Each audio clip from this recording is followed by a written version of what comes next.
You are listening to Miller and Moulton, exclusively on the Florida Sports Network. And now, here's Mark Miller and David Moulton.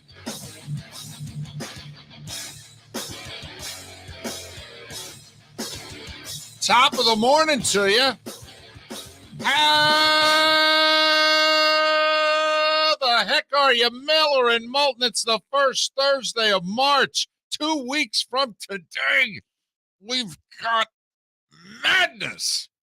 Yes, we do. Good morning, David. I see the madness is upon you. Those small conference tournaments have you up with a little bit of you-know-what and vinegar. All night. All night. I am going to be sleep deprived for the next 3 weeks. Absolutely. It's over. They got me. They got me. Well, I'm in. They had you. They never lost you. Start with like Mount St. Mary's at 7 o'clock and just keep on going.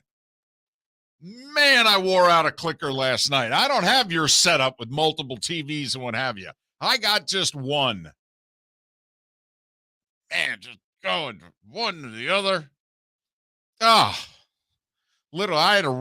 literally wrote down, okay, I got this game on this channel and this, all right. I worked last night while watching the damn games. Then my hockey team was playing last night, a good game. The Heat are blowing a big lead. Dog wants to go out. I looked right at him. I go, man, we don't have time. Just don't know what to tell you. Call a timeout, Rufus. Call a timeout.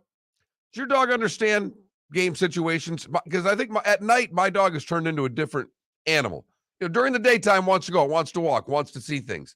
But when it's nighttime and I'm in front of that television and he's kind of nudging me for the 8th time to go out, it's like, yeah, let me just give me 30 seconds. Let me just take care of business. I'll come back in with you. I'm with you. I know the game's down to 4 points. I want to watch it too.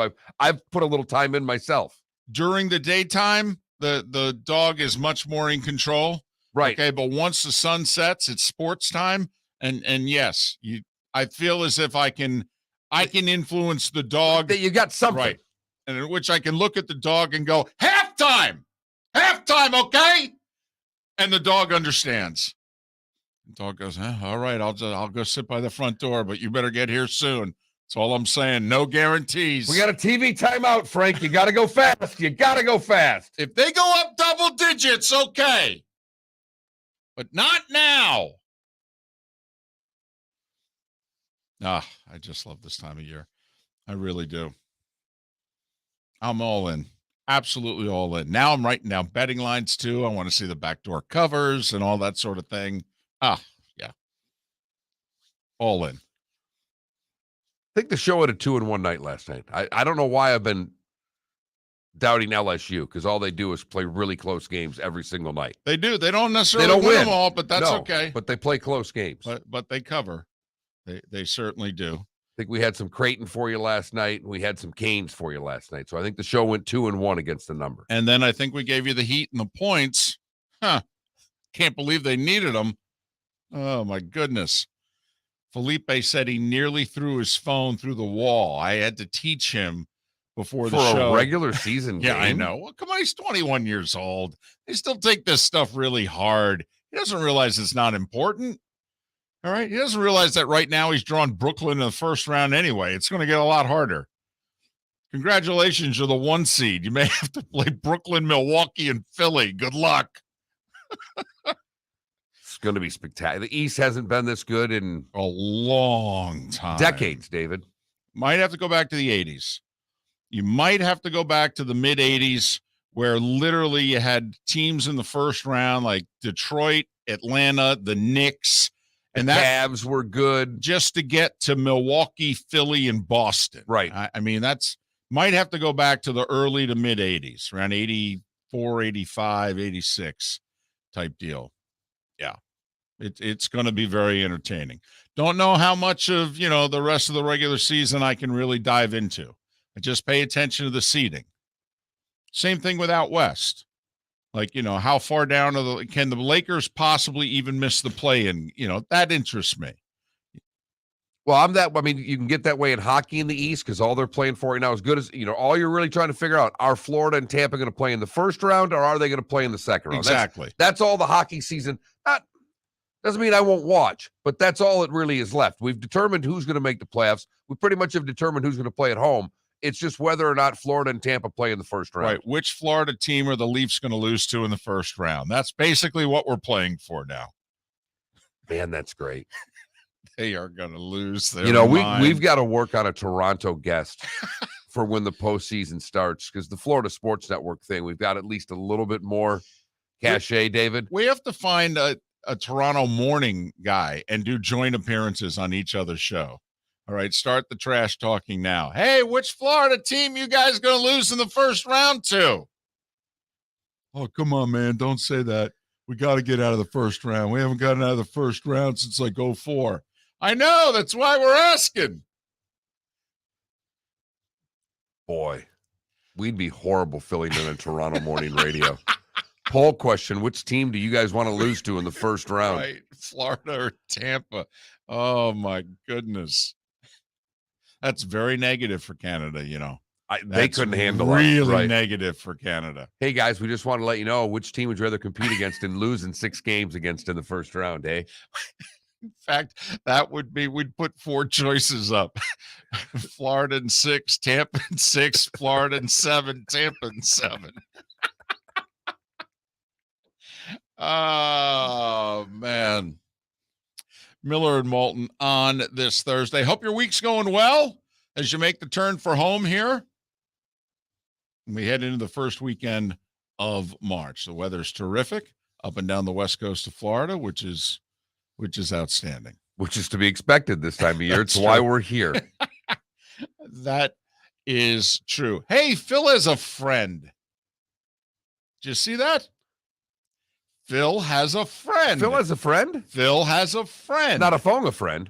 No. Phil has a friend. And it's probably the second most unlikely person you would have thought. Like if Tiger had shown up as Phil's friend, that would have been the most unlikely. Instead, Tiger trolled Phil yesterday. A masterful troll. Yes, I did see that. Legendary troll. Second once again. And that greedy tour gave Phil, what, $6 million for being popular or whatever it is? Obnoxiously greedy tour, and he just got a check for $6 million. They've got a popularity program, basically, is what it is, and it's all based on social media and just how much interest that you draw. And Phil was under the impression in late December that he had won it, and first place was $8 million. And so he threw a tweet out there a while ago that said, hey, thanks for, helping me win, blah, blah, blah. And then at the bottom of it, he said, hey, maybe I can come up with something controversial soon so we can keep this going, which, needless to say, either aged really well or not well, depending on your point of view. Turns out Tiger actually won. Right. And Phil was second. So Tiger sent out a tweet yesterday that simply said, oops. Should have put a picture of Phil at 72 and Winged Foot on there. So now I will say, I love the rest of the tour, though, making fun of Phil finishing second to Tiger. It's like, hey, you guys didn't finish second to Tiger. It's not like you guys were good enough to finish second to Tiger. Yeah, Brooksy, where you at? Right. I mean, it's like Johnny Miller and Tom Weisskopf going, don't make fun of us for finishing second to Jack. Okay, where the hell were you? But Phil has a friend. It's Rory McIlroy. I know. Rory, I hate your guts. Phil McIlroy. Rory, who a couple weeks ago just had 4 adjectives to describe Phil, one worse than the other.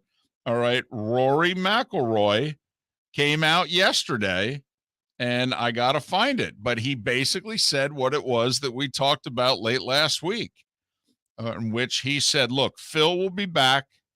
I think the players want to see him back. It's the first time that anybody has mentioned him as a player. He's just been pond scum. Right. He's done such a wonderful job for the game of golf, and he's represented the game of golf very, very well for the entirety of his career. Look, we all make mistakes. We all say things we want to take back. No one is different in that regard, but we should be allowed to make mistakes, and we should be allowed to ask for forgiveness and for people to forgive us and move on. Hopefully he comes back at some stage, and he will, and people will welcome him back and be glad that he is back. I don't even think they're friends. I don't know that for a fact, but I don't believe that they're friends. So Rory McIlroy, of all people, with the olive branch to Phil. I love it in so many ways because it did sound like a 5th grade letter. Very, very well. Very, very well. He will be back, and we will be happy for him when he is back. How many words did you have to get in that one? Rory, help me out. They're trying to get me to write 250 twice a week. I'm going to have to use some of those very varies. And followed up by, finally, someone in the media, Mark Cannizzaro, who covers golf for the New York Post. Followed it up and basically said, it's about time. About time somebody offered him an olive branch. And also he said, we need to put this in perspective. Kind of the question we were asking last week. What exactly did he do again? So, wow. Well, we'll see if there's somebody. Can I get a second? Right. See if. Well, you know, from the writer's standpoint, will a few more now have enough guts? Because quite frankly, they were all chicken blank to write this article that this guy from the Post wrote. And I didn't realize that this was a courageous stand, by the way, but you are right. No, but what else can you call it? Well, can't call it what I really like to call it because I want to continue doing this show. Fair enough. So Phil has a friend. Well, and it's right before Arnie's tournament. I know he didn't play it all the time, but it means that at some point today, when players finish, they'll get asked.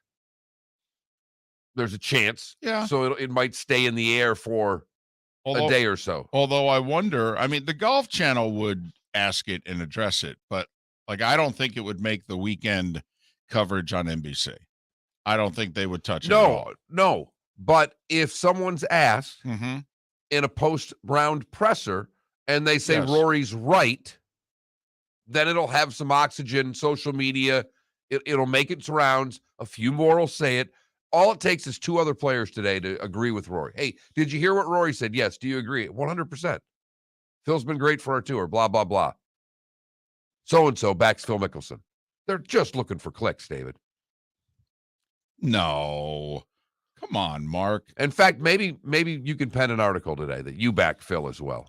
FloridaSportsNetwork.com backs Phil Mickelson. Huh. Consider it done. Another unexpected ally. You know, I should have penned it when we did it on air last week. I'm told from the boss, that's actually the whole concept with us doing a show and backing it up with the FloridaSportsNetwork.com. It's funny. You came up with a couple of things that I go, I could probably write 250 words on that, and I almost stole it from you. But I didn't think that was fair. Hey, all's fair in love and a website, Mark. They won't let me do video bourbon tastings. That's what I really want to do. Are you serious? We're not ready for that yet, David. Well, is that technologically or just the fact that you'll go a little overboard with the tastings? Both. Both. Miller and Moulton on this first Thursday in March. We hope that you are just half as excited about life and the pursuit of happiness as we seem to be on this fine morning. Thanks so much for listening to the Florida Sports Network. Hey, it's Mark Miller for the Training Grove by Orange Whip Golf, where golfers go to get better. Improve your golf game from home with Orange Whip Golf and Fitness online swing training program, the Training Grove. With a growing swing training video library and a daily program prescribed by golf fitness professionals, the Grove provides a clear path to unlock your most powerful swing, giving you control of your game like never before. Join thousands like me who have finally found a way to achieve results in half the time of traditional game improvement methods with the Grove's revolutionary blend of golf fitness, instruction, and award-winning Orange Whip products. Go to orangewhipgolf.com to get started for a free 14-day risk-free trial. And use code Miller10 to get $20 off your first month. That's orangewhipgolf.com to get started for a free 14-day risk-free trial. Remember to use code Miller10. That will get you $20 off your first month. the Training Grove by Orange Whip Golf, where golfers go to get better. You are listening to Miller and Moulton on the Florida Sports Network.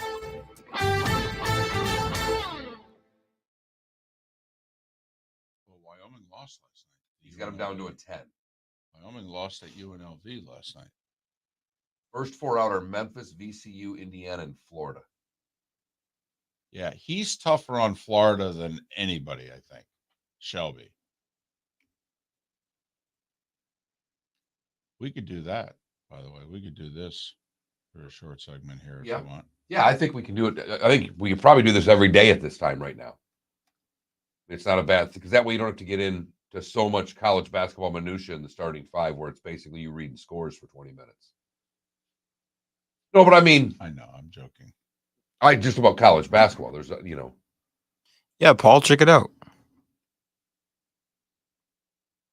What? No, I was talking to Paul in Twitch chat.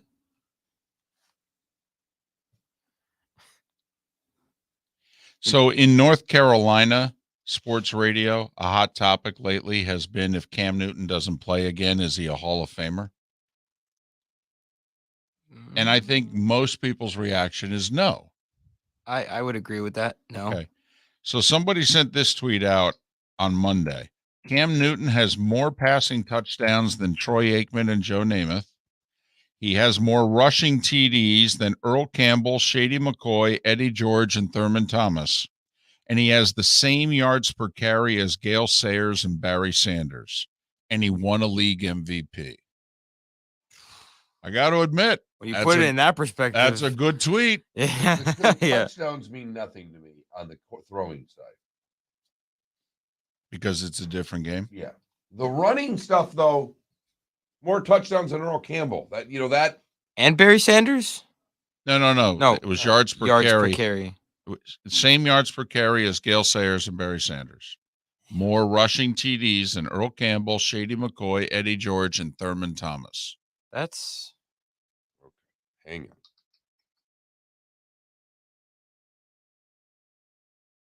I can't believe I'm looking this shit up right now. We'll do a segment on it, so what the hell? All right. see. For the record, Barry Sanders ran the ball 3,062 times. Got it.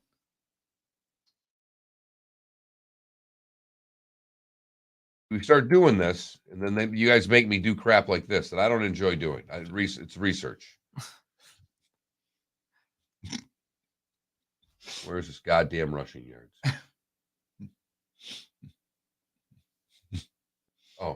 Oh, yeah. Cam Newton has 332. It's not a fucking stat that is worth even talking about. He's not a Hall of Famer. I'm with you, Mark. He's not a Hall of Famer. Holy cow.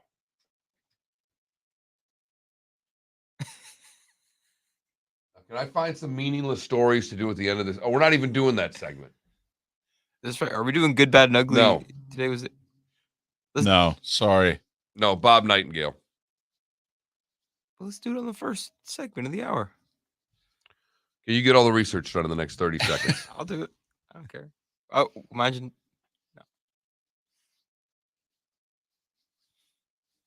I was going to say when you were talking about the extra words that Rory was saying, I was going to say, welcome to my world. Word counts. All right. We need a poll question. We'll get there. No, we need a poll question because we need to get something that bases. Unless you want to go as Cam Newton, a Hall of Famer. I don't think that has legs, but Okay. That'd be lopsided. But it'd be a nice segment. It would be. We got that. We got bracket wag. So we got the 616, the 716 done. Bada bing, bada boom. Now we just need a 7, a 730. Well, we can do a 7. 8:30. Right, 7:30 to 9 right now. We're filling. Okay, that's what we're filling right now. Right. We got those done. By the way, did you hear the new Dolphins head coach on Pat's show yesterday? No. Let me tell you. McDaniel's on Pat McAfee? No, Pat Kerwin. Oh, Pat Kerwin. He's out there. He's out there. I mean, I feel like he's like halfway to a Cheech and Chong movie. I really do. 15 seconds. He is. Certainly a character. Everybody loves him, though. Hey, there was a good question that I think Paul had.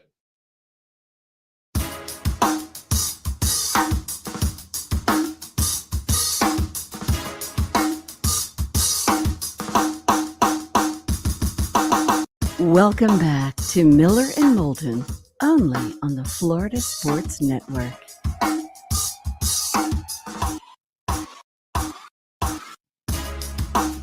"21 minutes past the hour. Top of the morning to you, Miller and Moulton. The Florida Sports Network. Thanks so much for being along for the ride. Go to floridasportsnetwork.com. And read Phillies. Well, first off, you need to go now to give yourself enough time to read it and get to work. Man, we were told to write 250 to 300 words.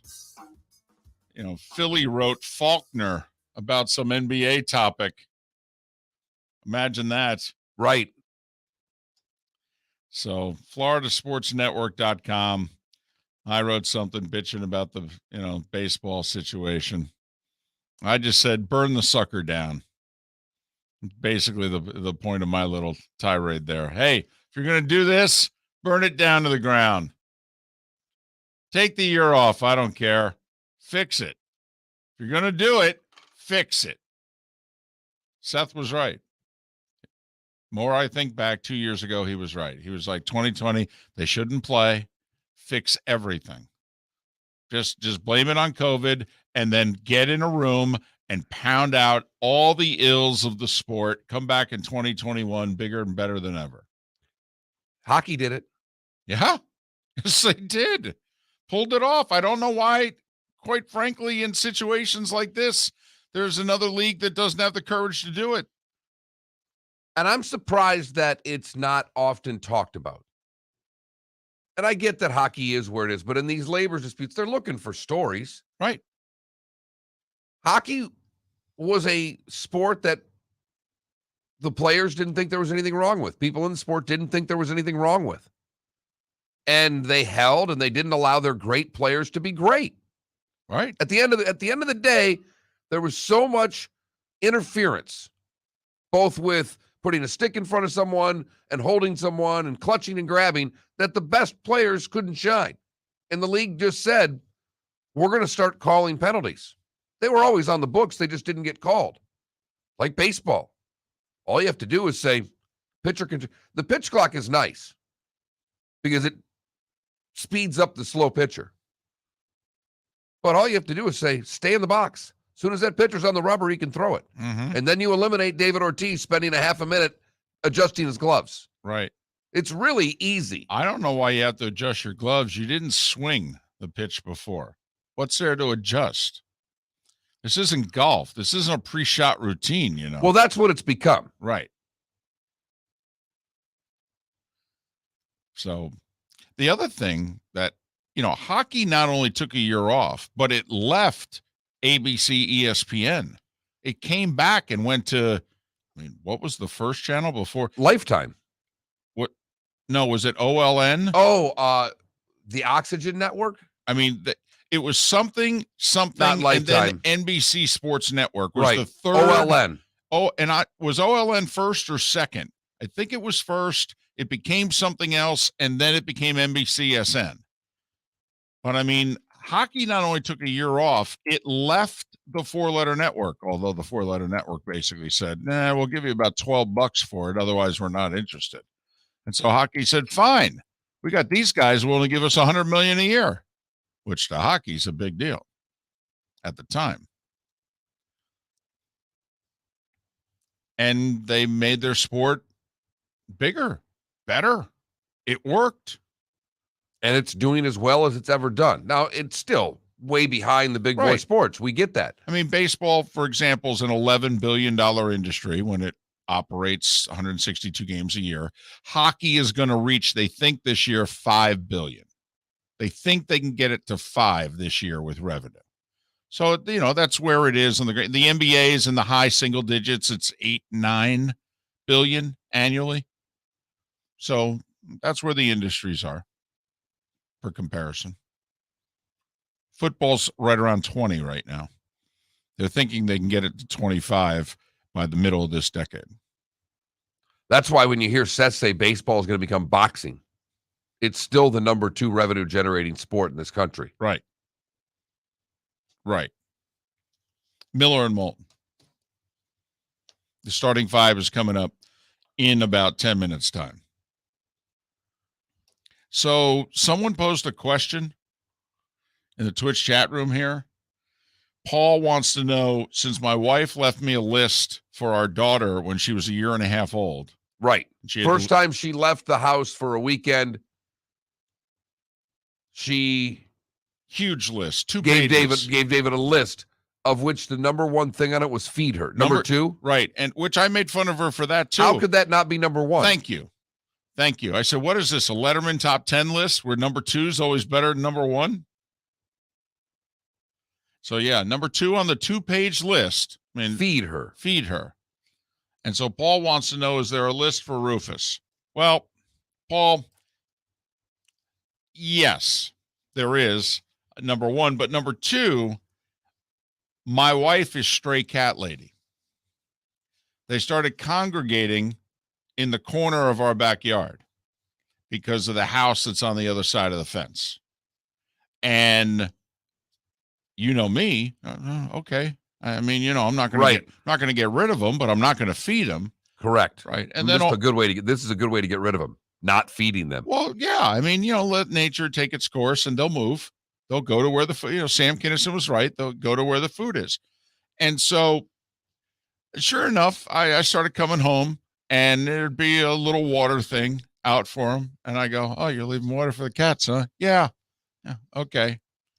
And then all of a sudden, there was food for the cats. I go, they're strays. I said, did you buy the food? She goes, yeah, just the generic kind. I go, we're buying food for stray cats, are we? Okay. All right. Thank goodness there's a grandchild. Oh, because stray cats could turn into 20 cats in your house really easily. Well, funny you say that. So at one point in time, the screening to our lanai is getting all messed up. Huh. Yeah, right. I wonder how that's happening. Exactly. And all of a sudden we'd be sitting in the living room and Rob Manford. And I'd hear all this running on the roof. And she goes, what's that? And I'd go, they're your blanking cats. That's what they are. So let me ask, on the list of taking care of Rufus, did she ask you to take care of the stray cats? Oh, 4:55 this morning. I'm out there in the dark. Why? Mark, the stray cats have to be alive when she comes back home. Then they can die. All right, but they have to be alive when she comes home. Why can't you just lie to her and say you fed them? They'll go away. Mark, no, they won't actually, because I've done it. She's gone away before and I haven't fed them. And they come back? Yeah. She was gone 16 days and I didn't feed them. She comes back and I go, oh man, just ran out of food this morning, was going to get it. Oh, don't worry. I'll go to Publix. I'll get it.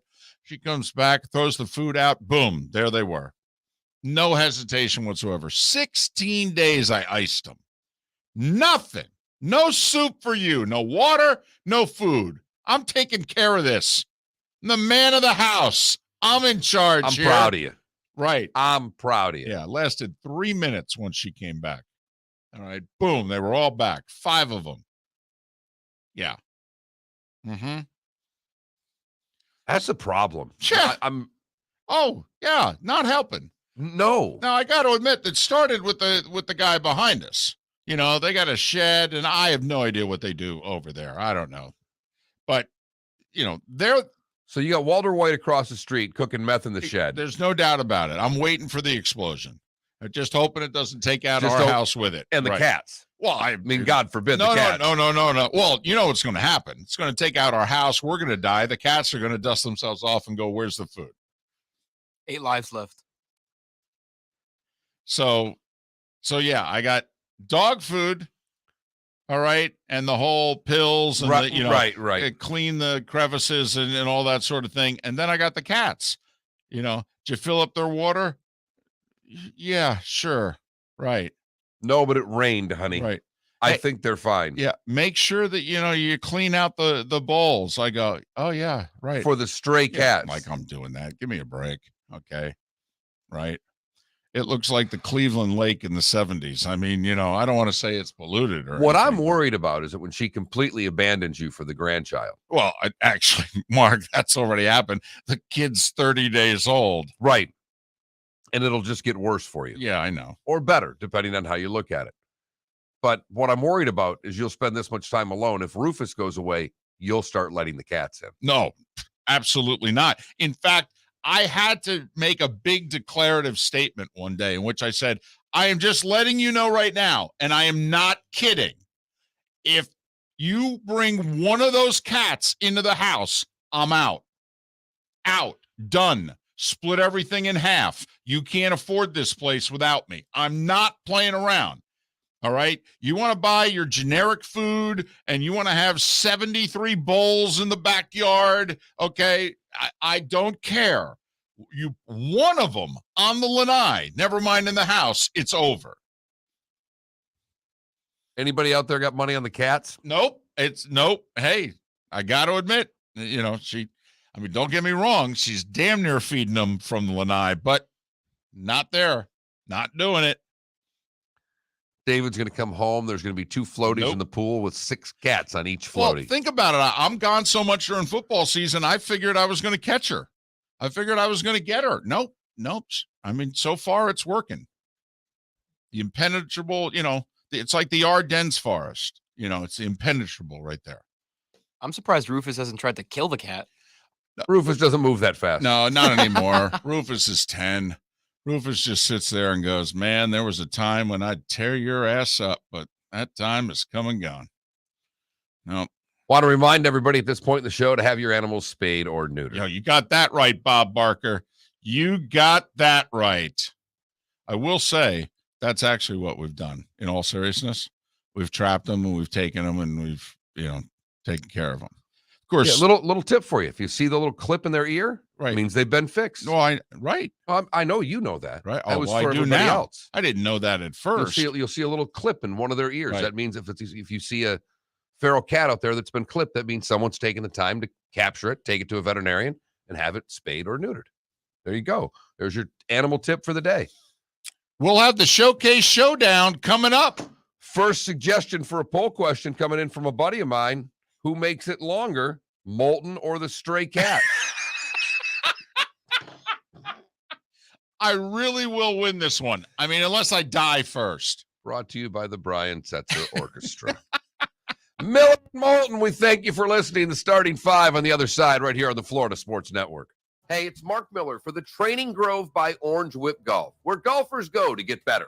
Improve your golf game from home with Orange Whip Golf and Fitness online swing training program, The Training Grove. With a growing swing training video library and a daily program prescribed by golf fitness professionals, The Grove provides a clear path to unlock your most powerful swing, giving you control of your game like never before. Join thousands like me who have finally found a way to achieve results in half the time of traditional game improvement methods with The Grove's revolutionary blend of golf fitness, instruction, and award-winning Orange Whip products. Go to orangewhipgolf.com to get started for a free 14-day risk-free trial. And use code Miller10 to get $20 off your first month. That's orangewhipgolf.com to get started for a free 14-day risk-free trial. Remember to use code Miller10. That will get you $20 off your first month. The Training Grove by Orange Whip Golf, where golfers go to get better. You are listening to Miller and Moulton on the Florida Sports Network.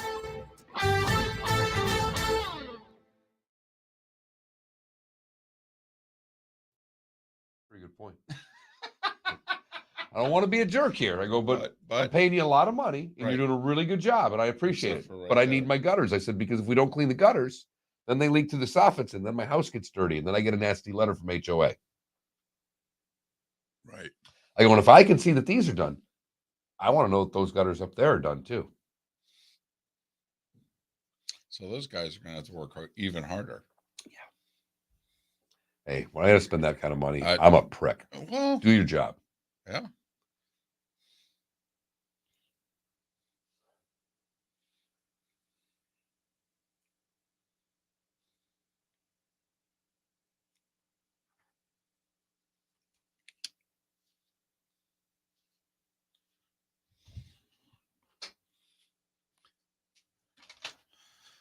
Oh yeah, Tim. Yeah, we've captured them and done everything that you need to do.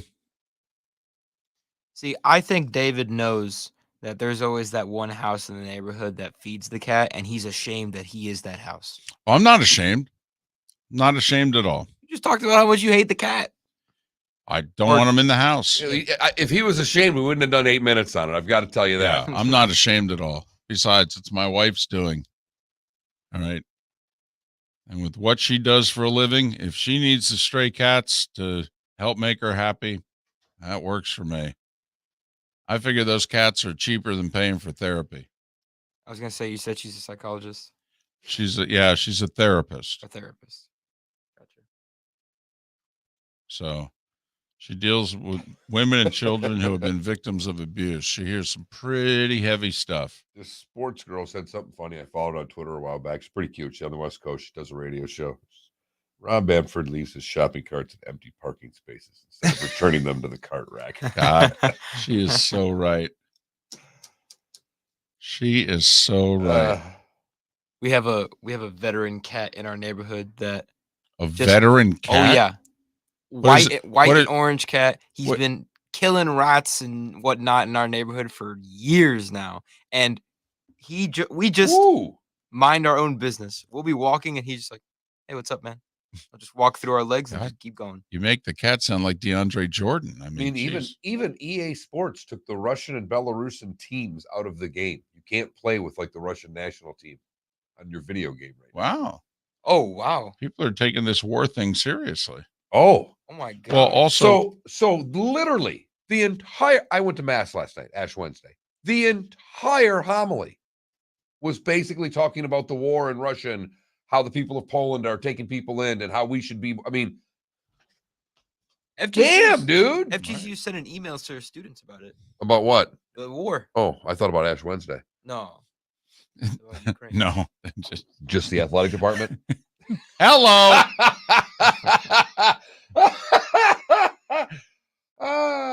God, that was funny. That's quality show right there. I didn't see Ken getting the ashes last night. I figured he'd be there. He must have made No, it he's early. out of town. Oh, is he? he? Went to Louisville with Oh, the team. Okay. Busted his chops Tuesday night after the game. He says, yeah, I'm going with the team. I looked at him. I go, you don't have anything to do around here? I go, you can watch the game on ESPN Plus. He said, yeah, they make it to the final. You know, you show up. Oh, he's got to fly right after he loses. Nah, he can't now. 21 wins. Got to keep him. Still now. wants to. Got to keep him now. Doesn't have to give him a raise or anything, but he's got to keep him now.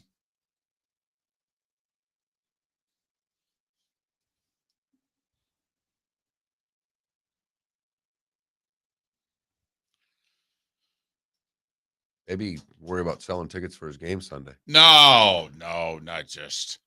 No, it's a nationally ranked team. Nobody needs to see him play. They got a baseball team that's like leading the nation in runs scored. Don't promote any of their games. 30 seconds. You know, Cincinnati, Minnesota, St. Bonaventure, you know, schools people have actually heard of. Just don't leave them alone. So about 70, 80 people show up. You can get alcohol at those games now too, can't you? Oh, yeah. Yeah. Right. Yeah. $5 beer or wine. Same with the basketball. Absolutely. We're coming back. Yeah.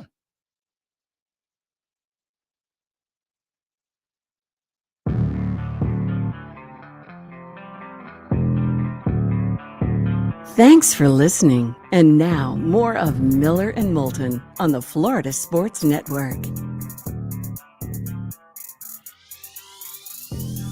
20 minutes before the hour, top of the morning to you, Miller and Moulton, Florida Sports Network, and floridasportsnetwork.com. About an hour or so after our show is over, we post the show. So if you missed anything, you can go to floridasportsnetwork.com and take it in.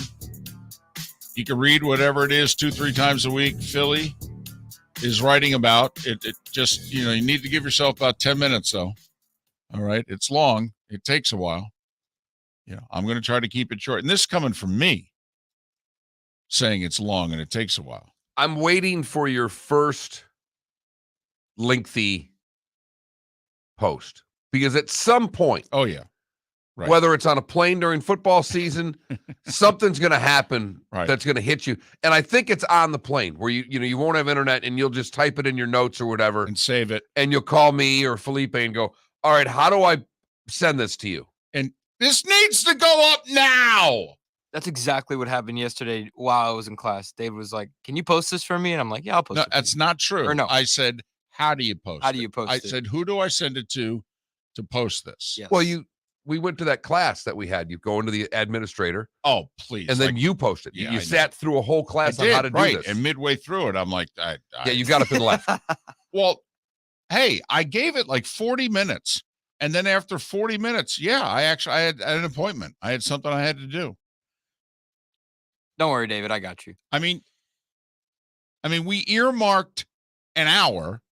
I showed up 15 minutes late because I'm a technological idiot and couldn't get in. And then 40 plus minutes later, we're still going. A 30-minute meeting's gone on an hour. I got to do something. Sorry. Besides, I don't understand 80% of what you people are talking about. It's technology. Time now for 5 stories you need to know. It's the starting 5 on Miller and Moulton. Here's number 1. Mark decided to start this segment before he was going to stab me in the neck. I had to be there for the 15 minutes that he couldn't hook up, the whole 40 minutes that he was there, and another 25 minutes after he left. Right. I hate meetings more than he does. And Mark knows the entire time he's sitting through this. Well, I'm going to have to do all the Moulton stuff. Yep. Because he's a moron. NFL, the Dolphins officially, publicly say we are out on Deshaun Watson. We are going forward with Tua. Can't wait around anymore. Texans are waiting until the end of the month to see whether or not Watson faces criminal charges. Right now, he has not been criminally charged. He faces all those civil suits, but he has not faced criminal charges. The belief is if Watson is not criminally charged, the Texans will then be able to trade him. That more teams, or at least one, they only need one, that a team will step up and say, well, if he's just got to deal with his civil stuff, that's a him problem. Eventually, it'll be rectified. I mean, goodness knows. I mean, we move on to other things pretty quickly in this country, right? Very much so. I will say, though, between the league and Deshaun Watson, they have really misplayed this. They needed to get all of the penalties and everything out of the way last year. It's their modus operandi, though. They wait, try to see how it flushes out. Right. To see whether or not they have to do anything. Right. I agree with you, but it's just not seemingly how they've done business with things like this. I think there's a chance that Watson receives very little to no punishment from the league. And the reason being Robert Kraft. Didn't penalize him. Interesting. Charges went away. He was not sued. But just saying. 1 versus 20. I understand. But I just wonder whether or not the league wants to go there. Interesting. In these times that we're in. Interesting. Just now, based on past precedent, Watson would get like 6 to 8 games. Right. Just wondering whether or not that 6 to 8 becomes 2. Right. Titans said this out loud yesterday that, we may have to look for the future beyond Ryan Tannehill. Tannehill's under contract for this year. Pretty big cap number. They can't move on from Ryan Tannehill if they wanted to. And they don't want to because they don't have a replacement. But they did say, with our first round pick, which is what, mid-20s? Something like that, 26, around there. They're like, we might be in the market for a quarterback at 26. You know who should be there, who's an interesting prospect? The Howell kid from North Carolina. Ritter from Cincy will be there too. What I wonder is if you're Tennessee, Can you do like Tampa Bay did in the draft last year and just wait it out? Kyle Trask was still on the board at the end of the second round. You go, now's the time. I wouldn't take any of these quarterbacks in the first round. Not a one.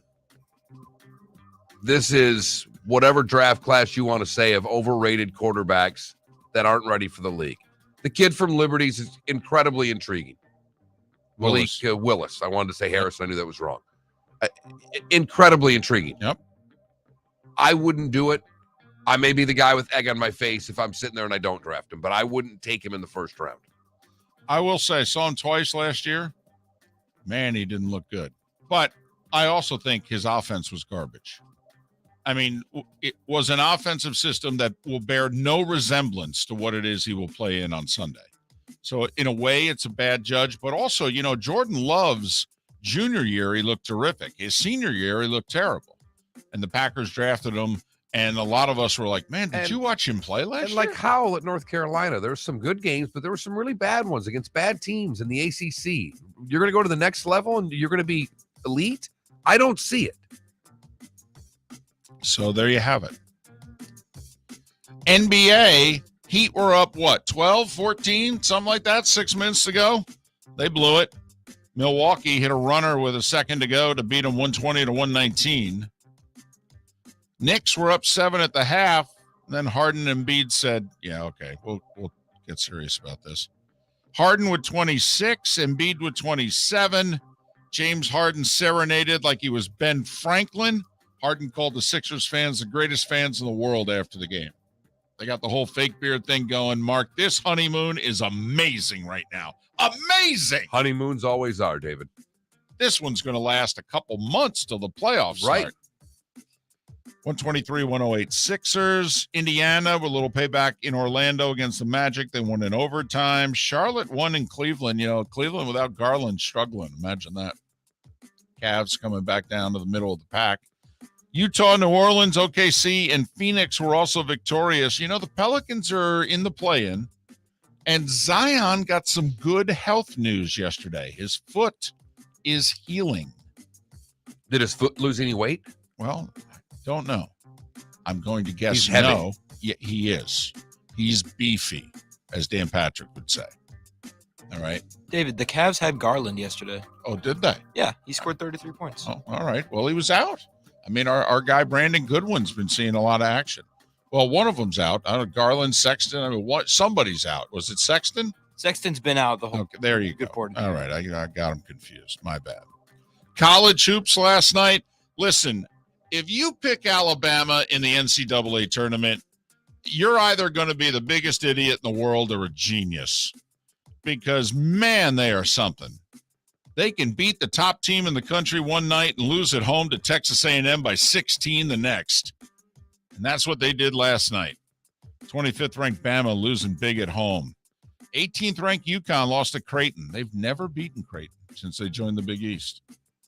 And why they were laying points on the road at Creighton last night is beyond me. 5th ranked Auburn up big at the first half and lucky to get to overtime after the second half. And then they won in Starkville in OT 81-68. That might have been Ben Howland's chance to save his job. They're like 17-12. They're okay, but they don't beat anybody. It hasn't really happened. There's a thought in the industry that they're going to move on from Ben Howland. Arkansas and LSU with a terrific game, back and forth. Arkansas wins it late, 77-76. Jim Boeheim came out yesterday and said, for everybody that wants me to retire, don't worry, there's a plan in place. Oh, okay. What's the plan, Coach? Well, you know, that he didn't divulge, but he said that basically he and the university have worked it out. There's a plan in place. Canes with a win they had to have at BC, 81-70. Florida State knocked off Notre Dame, 74-70. Rutgers with a 3 at the buzzer, damn near 2 seconds to go, beat Indiana 66-63 in what we think was a play-in game between those two. Women's hoops, FIU beat FAU, UCF, USF, Stetson, Jacksonville, North Florida all won. NHL, 4 games, none of the Florida teams in action. Rangers rallied in the third to beat the Blues 5-3. Buffalo won in Toronto 5-1. We were talking earlier about Sports Talk Radio in Toronto. Man, they are going to be almost annoyed. You know, with when you're Canadian, that's serious. Losing to Buffalo at home. 5-1 losing to Buffalo Now at they're home. getting ready to lose in the first round. They're just lowering expectations. Dallas 4-3 over the Kings and the Kraken. I don't know why I threw in a little Irish accent there, but the Kraken 4-3 over Nashville. News from Major League Baseball? Yeah, not a damn thing. Nothing. We're not talking. We're not meeting. Well, they couldn't talk until today. What? Yeah. Well, no, they weren't going to talk again until Thursday. They couldn't even meet till Thursday. When they walked out, it wasn't till Thursday till they could even negotiate again. Says who? That's just what they said. I don't know what to tell you, David. They weren't going to do anything yesterday. They said they weren't going to do anything yesterday. I don't think they're going to meet again until today. The earliest was today at 3, I thought. I don't think that's happening. I think everybody's gone home. Yeah, well. What do you mean you couldn't talk till today? The deadline comes and goes. And so what? You pick up the phone. You keep negotiating. Just telling you what I read, David. Golf, PGA Tours at 2 places at one time. They're in Florida, Bay Hill, the Arnold Palmer Invitational. They're also in Puerto Rico. LPGA, after taking a couple of weeks off, they're in Singapore. Paddy Tafatakanakat. You heard me. She's the first round leader at 5 under. Daniel Kang, NB Park, 1 shot back. Rory McIlroy came out in defense of Phil Mickelson yesterday. Said he screwed up, but we love him. We're going to embrace him. We're going to forgive him. We're all going to be friends again. We'll see about that. And that, Mark, was... That was the Starting Five every weekday morning at this time on Miller and Moulton.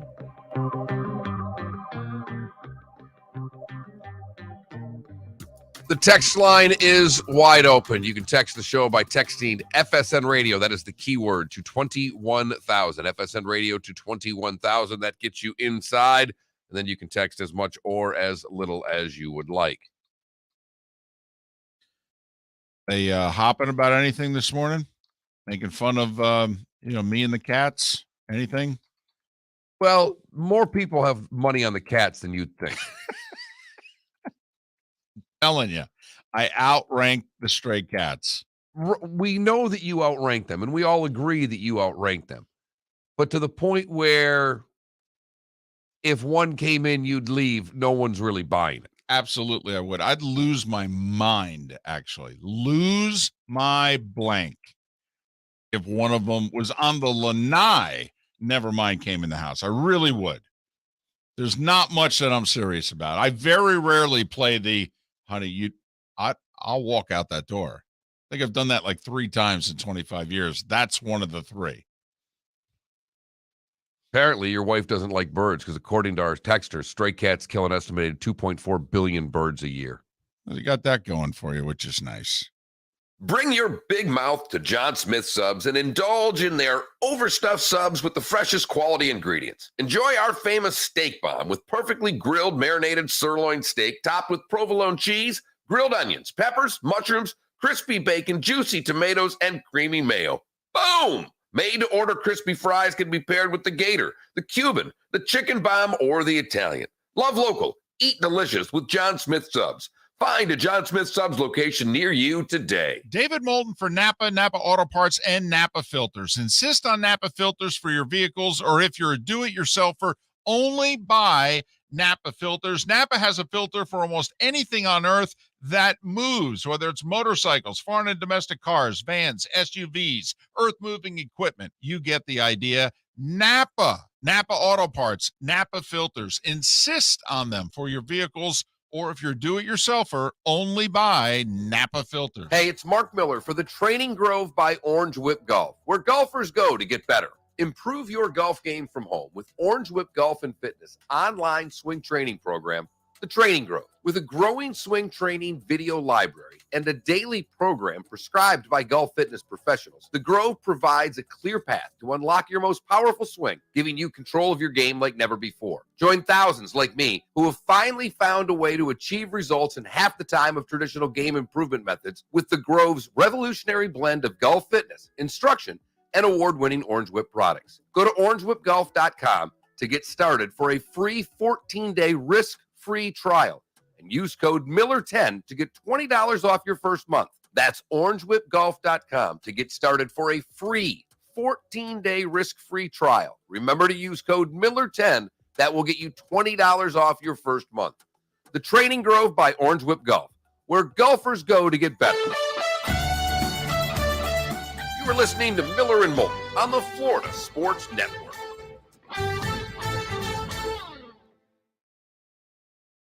That's a smoke screen for the pool guy.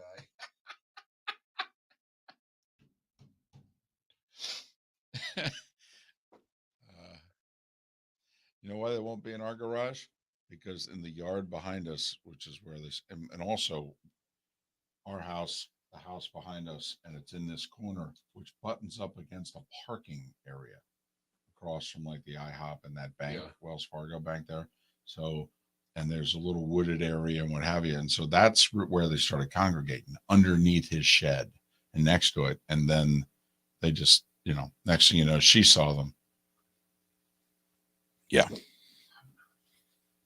I've been thinking about how we do because I think we can do a quarterback segment at any time. Like, who needs a quarterback side? I always think that's raw meat to the Lions. But I don't know how you put that into a poll because Aaron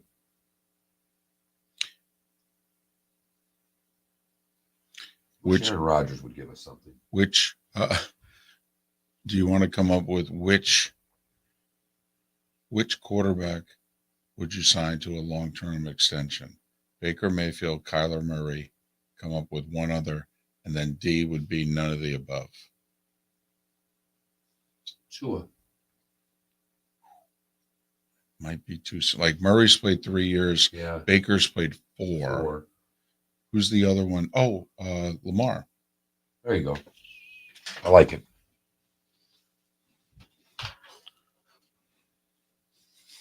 And make sure you put big money, And you could even put in parentheses like 5 for 175. If you give them, that's 35 a year. I mean, that's what it's going to take.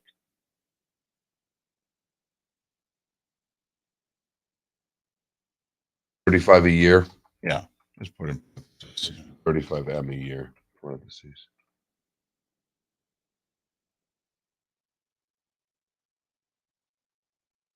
QB would you sign for big money? 35 to a big money, and you could put 35 M a year extension.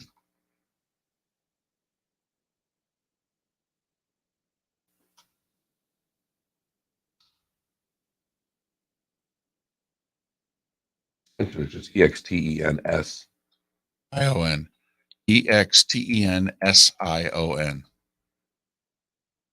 hate this fucking server. It doesn't give me my one at home spell checks me. Oh, does it? Yes. No, Paul, we're not going to go with a cat's poll question. But goodness knows there's a few of them we could.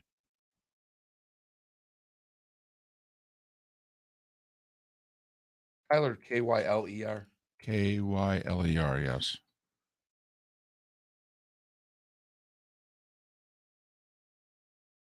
All right, just double check this. Where are we here?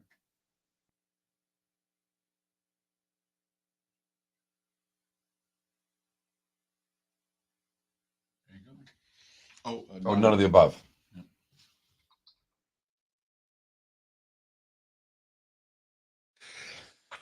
Bless you. Thank you.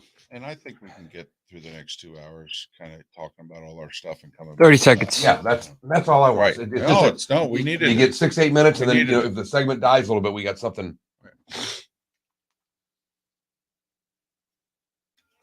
10 seconds.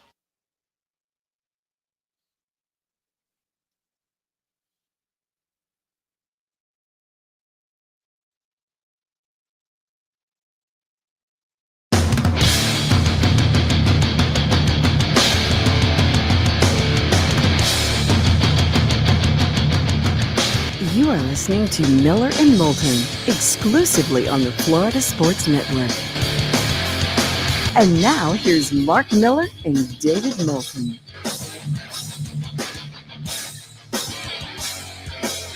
Top of the morning to you. How the heck are you? Miller and Moulton here on the Florida Sports Network, floridasportsnetwork.com. Thanks so much for listening. Bob Nightengale will join us in our bonus hour. If you're in parts that don't get our bonus hour, well, a little while after the show, we throw up a podcast of the show at floridasportsnetwork.com and millerandmoulton.com, so you can check it out there. By the way, Mike Masala, who covers the Dolphins, he will join us coming up 1 hour from now. A little baseball in the bonus hour, and Mike Masala covering the Dolphins 1 hour from now with some news from the Combine that they made yesterday as Greer and McDaniel made the rounds, and they discussed life and the pursuit of happiness. Do we have a poll question? We do, but before we get to them, we have yesterday's poll questions to get to. All right. Because there are 2 poll questions yesterday. Oh, that's right. Who do you blame more for the baseball lockout? The owners getting a little over 58% of the vote. Both equally got 31%, and the players got a little under 11% of the vote. Wow. Okay. I mean, it doesn't do any good for the players, but it's interesting. And the extra poll question was, when was the last time you danced with your significant other? And 37% of you have a little bit of romance in your life because you've done it in the last 6 months. All right. 54% of you have no idea what Make It Happen night is because you have no idea. Wait. I will say the one thing I found out, I asked a few of my golfing buddies this yesterday. I played golf yesterday, and since we came up with this poll question, and everybody thought it was kind of cute and laughed. And the ones who had done it, the ones who were the romantics, were genuinely all met with the same answer from their wives. Are you drunk? So, like, they got up and they grabbed got their up, hand they grabbed and they their said, wife, "Come I on, want honey." to dance with you. Are you drunk? And we get blamed for not being the romantic ones, right? Exactly. I got some huge laughter from that because a few like, yeah, I have. And she looked right at me. Are you drunk? Right. Which makes sense. It's possible. It's possible. But yes, we do have a poll question today. Which quarterback would you sign to a big money extension? By big money, we think $35 million a year plus. Yeah, because Dak got 40. And so, big money, we're thinking it realistically. I mean, maybe one of these guys could be had for slightly less, but we're talking the ballpark. It'd be at least 35 a year. And we have Lamar Jackson, Baker Mayfield, Kyler Murray on the list with none of the above as an option. Now, you think about it, Baker and Lamar have both played 4 years in the league, and Kyler's played 3. Cardinals, I don't believe, have even yet officially picked up his 5th-year option. Now, they have until like May 2nd to do so, but I don't believe they've even officially picked up his 5th-year option. Both Mayfield and Lamar Jackson will play this upcoming season on their 5th-year option because neither one's been able to sign a long-term extension. Ravens came out yesterday and said something interesting. Ravens have been trying to sign Lamar to a long-term extension. He does not have an agent. He is basically handling the negotiations. And the Ravens yesterday indicated Lamar has not shown nearly the interest in signing this extension that we have in wanting to extend him. I find that very interesting. We haven't heard what the numbers are. Right. And I don't think they want to spend the kind of money that Lamar thinks he's worth. Well, I'm sure that's the case, but I'll bet you they're offering at least 35 on average, at least 5 years, 3 of which are guaranteed for them. You're talking $105 million guaranteed roughly in that neighborhood. Right. It's guaranteed, by the way. No, you sign it, I got guaranteed. I got you.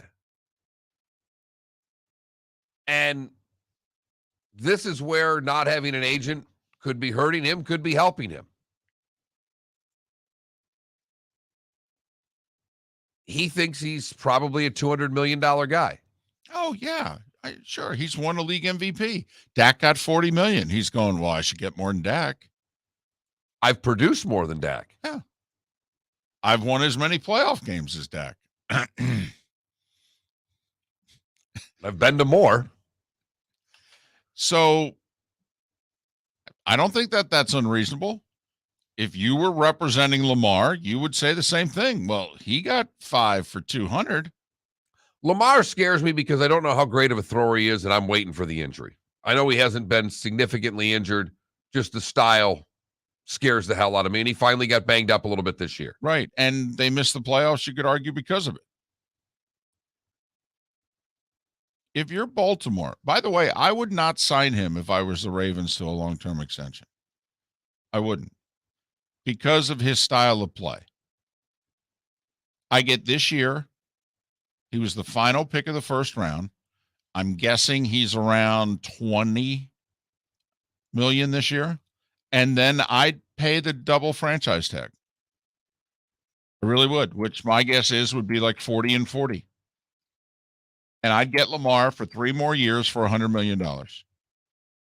And that'd be 7 years. And with his style of play, then I don't think he's the same quarterback beginning in 2025, which will be when the contract expires. So if I were the Ravens, that would be my game plan. Now, he would not be happy with that. We might have a holdout. He may not show up for a training camp. I mean, it'll be messy. He will not be happy not having a long-term extension. And my public stance will be, we're paying him $40 million a year. Guaranteed, by the way. And he needs to do more in the postseason. Well, yeah. No, I mean you've got a story to tell with that. Yeah. Yeah. 23 a year. 23 this year for the record. No, just right. Getting you the exact number. Yeah. So, you figure. I finally figured out how to do that quickly. So when you actually ask those now, I can pull that off for us. So my guess is 1 year might be, the second year might be 40, and the third year might be 42. So that'd be $105 million over 3 years. It's $35 a year. By the way, every year is fully guaranteed. You franchise tag somebody, that's fully guaranteed. Fully guaranteed. The minute you sign it, it's fully guaranteed. Would you be leaning the same way with Kyler Murray? Well, Arizona is interesting because they just re-signed the coach and GM long-term yesterday. I mean, they both have extensions now that run through 26 or 7. Thought it was 6. You so could it's be right. 5 I thought I saw 26. or 6 more years. Well, Kingsbury was brought in specifically for Murray. And they're a package deal.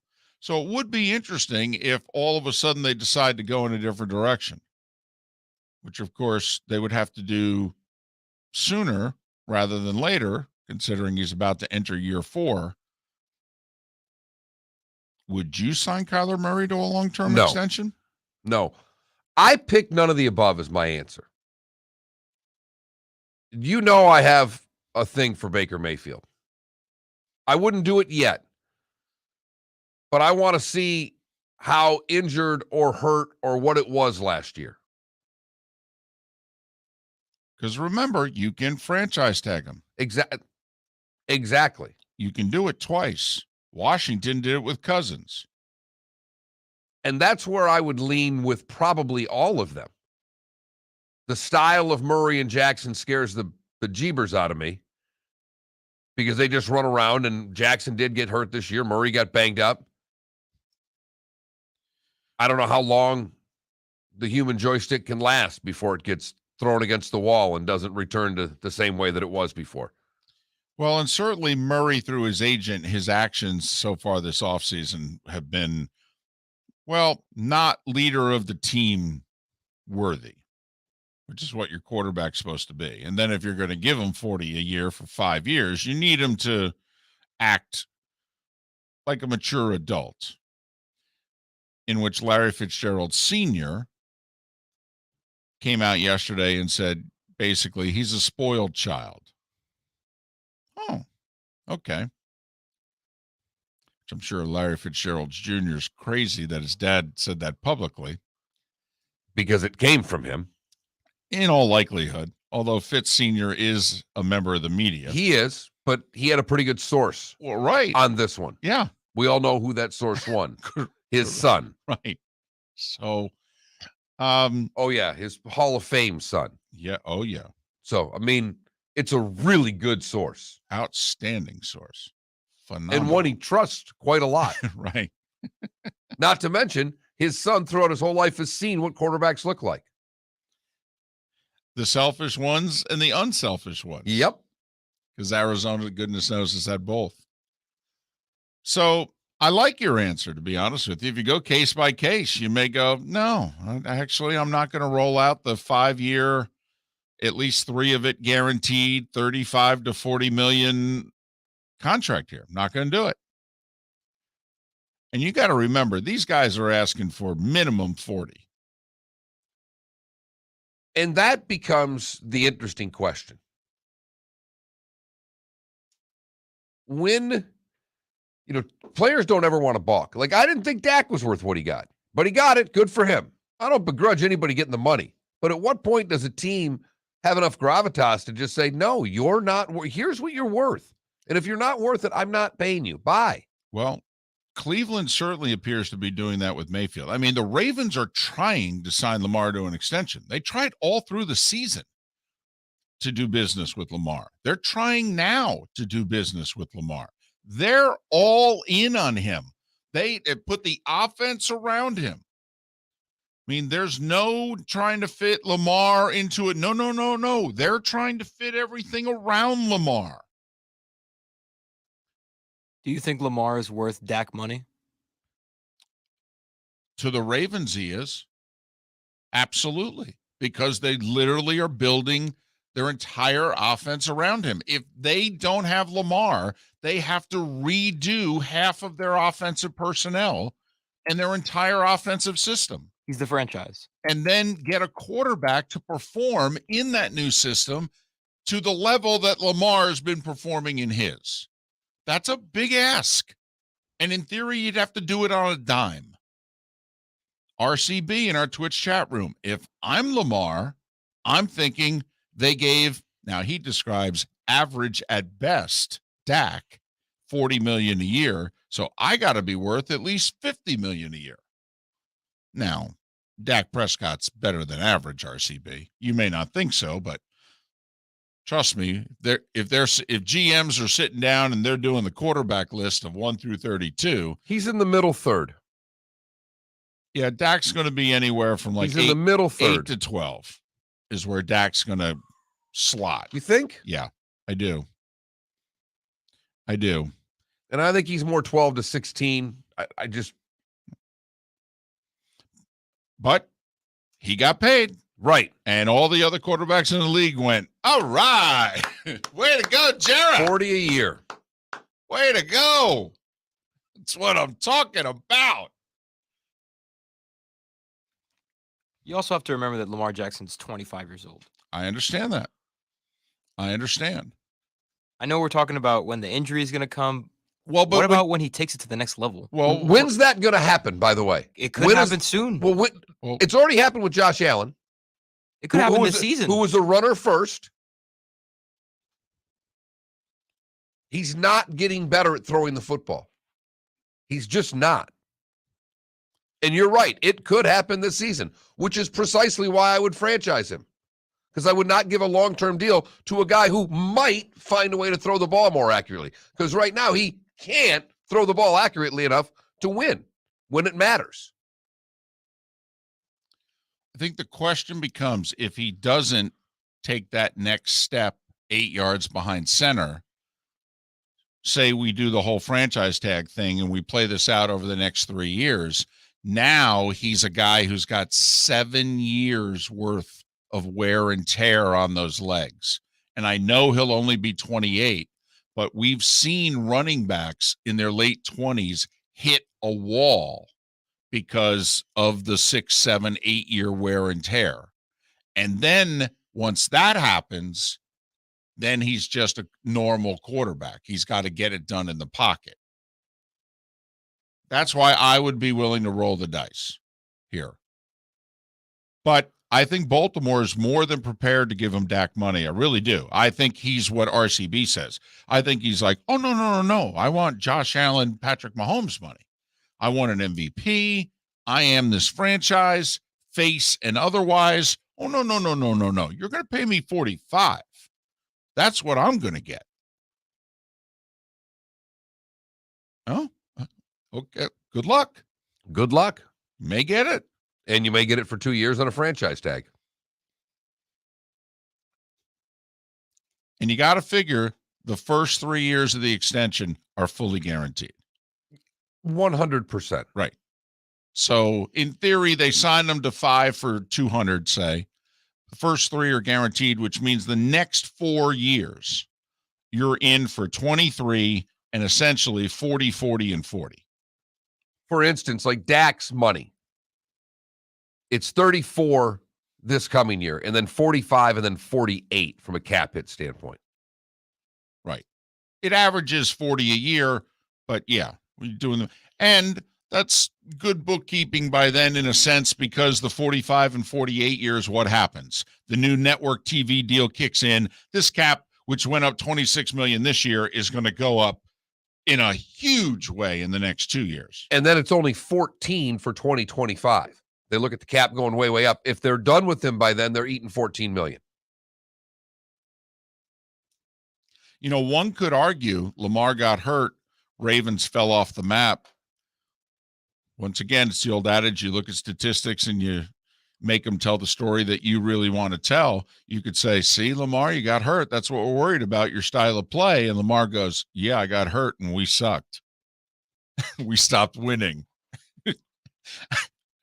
I actually, you know what? I think I want to raise. You know what I've been asking for? I actually think I'm worth more. How does that sound? 18 minutes after the hour, Miller and Moulton, the Florida Sports Network. Hey, it's Mark Miller for the Training Grove by Orange Whip Golf, where golfers go to get better. Improve your golf game from home with Orange Whip Golf and Fitness online swing training program, The Training Grove. With a growing swing training video library and a daily program prescribed by golf fitness professionals, The Grove provides a clear path to unlock your most powerful swing, giving you control of your game like never before. Join thousands like me who have finally found a way to achieve results in half the time of traditional game improvement methods with The Grove's revolutionary blend of golf fitness, instruction, and award-winning Orange Whip products. Go to orangewhipgolf.com to get started for a free 14-day risk-free trial and use code Miller10 to get $20 off your first month. That's orangewhipgolf.com to get started for a free 14-day risk-free trial. Remember to use code Miller10. That will get you $20 off your first month. The Training Grove by Orange Whip Golf, where golfers go to get better. You are listening to Miller and Moulton on the Florida Sports Network.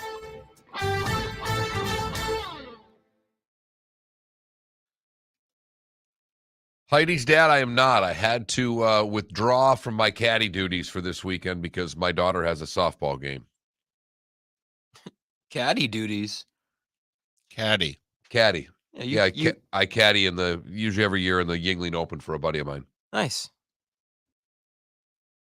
I had to let him know last night that I'm out. And look, I know his main thing isn't throwing, but Lamar's not that bad at throwing.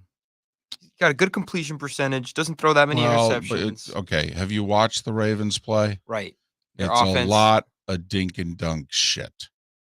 Okay, a lot. He throws to the tight end short a lot. He throws a lot of wide receiver screens. All right. I get you. I get you.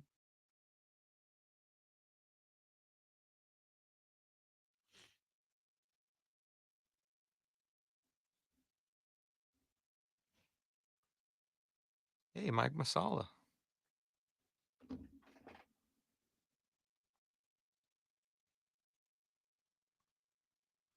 Now they get Antonio Brown. That'd be interesting. Well, it seems as if it's his only potential landing spot. Right. See if he makes it past preseason. Hey, Sonny, don't kid yourself. It's probably what I'll do once this job goes kaput. See if I can get a caddy job at Collier's Reserve. I don't want to say Miller and Moulton always have a backup plan. No, we have 2 or 3 at all times. I'm going to be a truck driver. Mark's going to be a looper. A truck driver. Yeah, absolutely. Nice. My backup plan would be I love to drive. I'm good at it. Yep. I could hang out. See the country. My dad was a truck driver for a long time.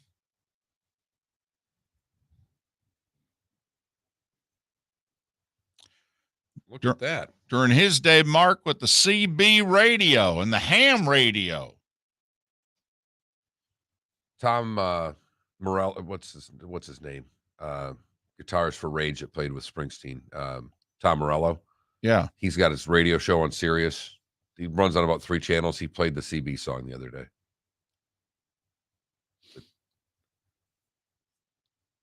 Go Raiders. I'm with you, man. Yes. It does look, it looks pretty. It looks effortless.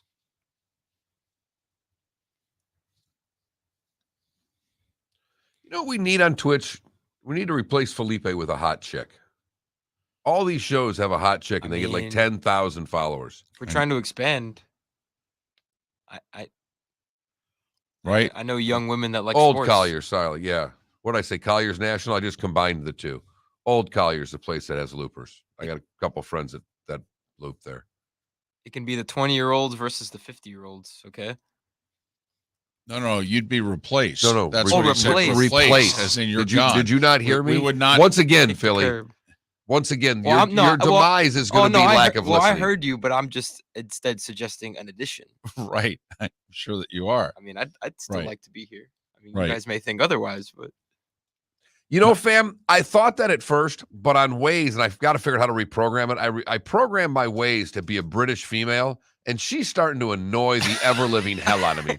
The railroad track ahead. Shut up! you know that you can make custom voice things on Waze? Yeah, It's hilarious. but I did, and then Like, turn left, and it's an audio clip of like Frank barking or something like that.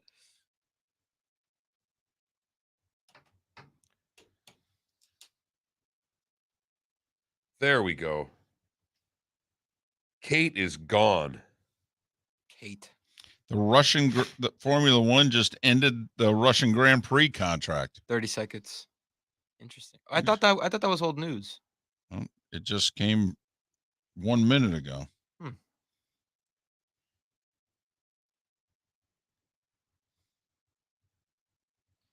15 seconds. Huh.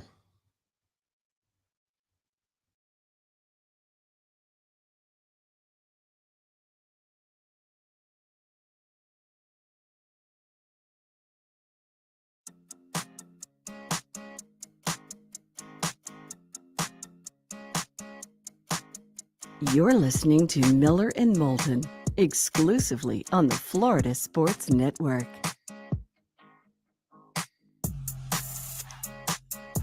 As we approach 25 minutes after the hour, hope your week's going well. Top of the morning to you on this first Thursday of March. Miller and Moulton, the Florida Sports Network, floridasportsnetwork.com.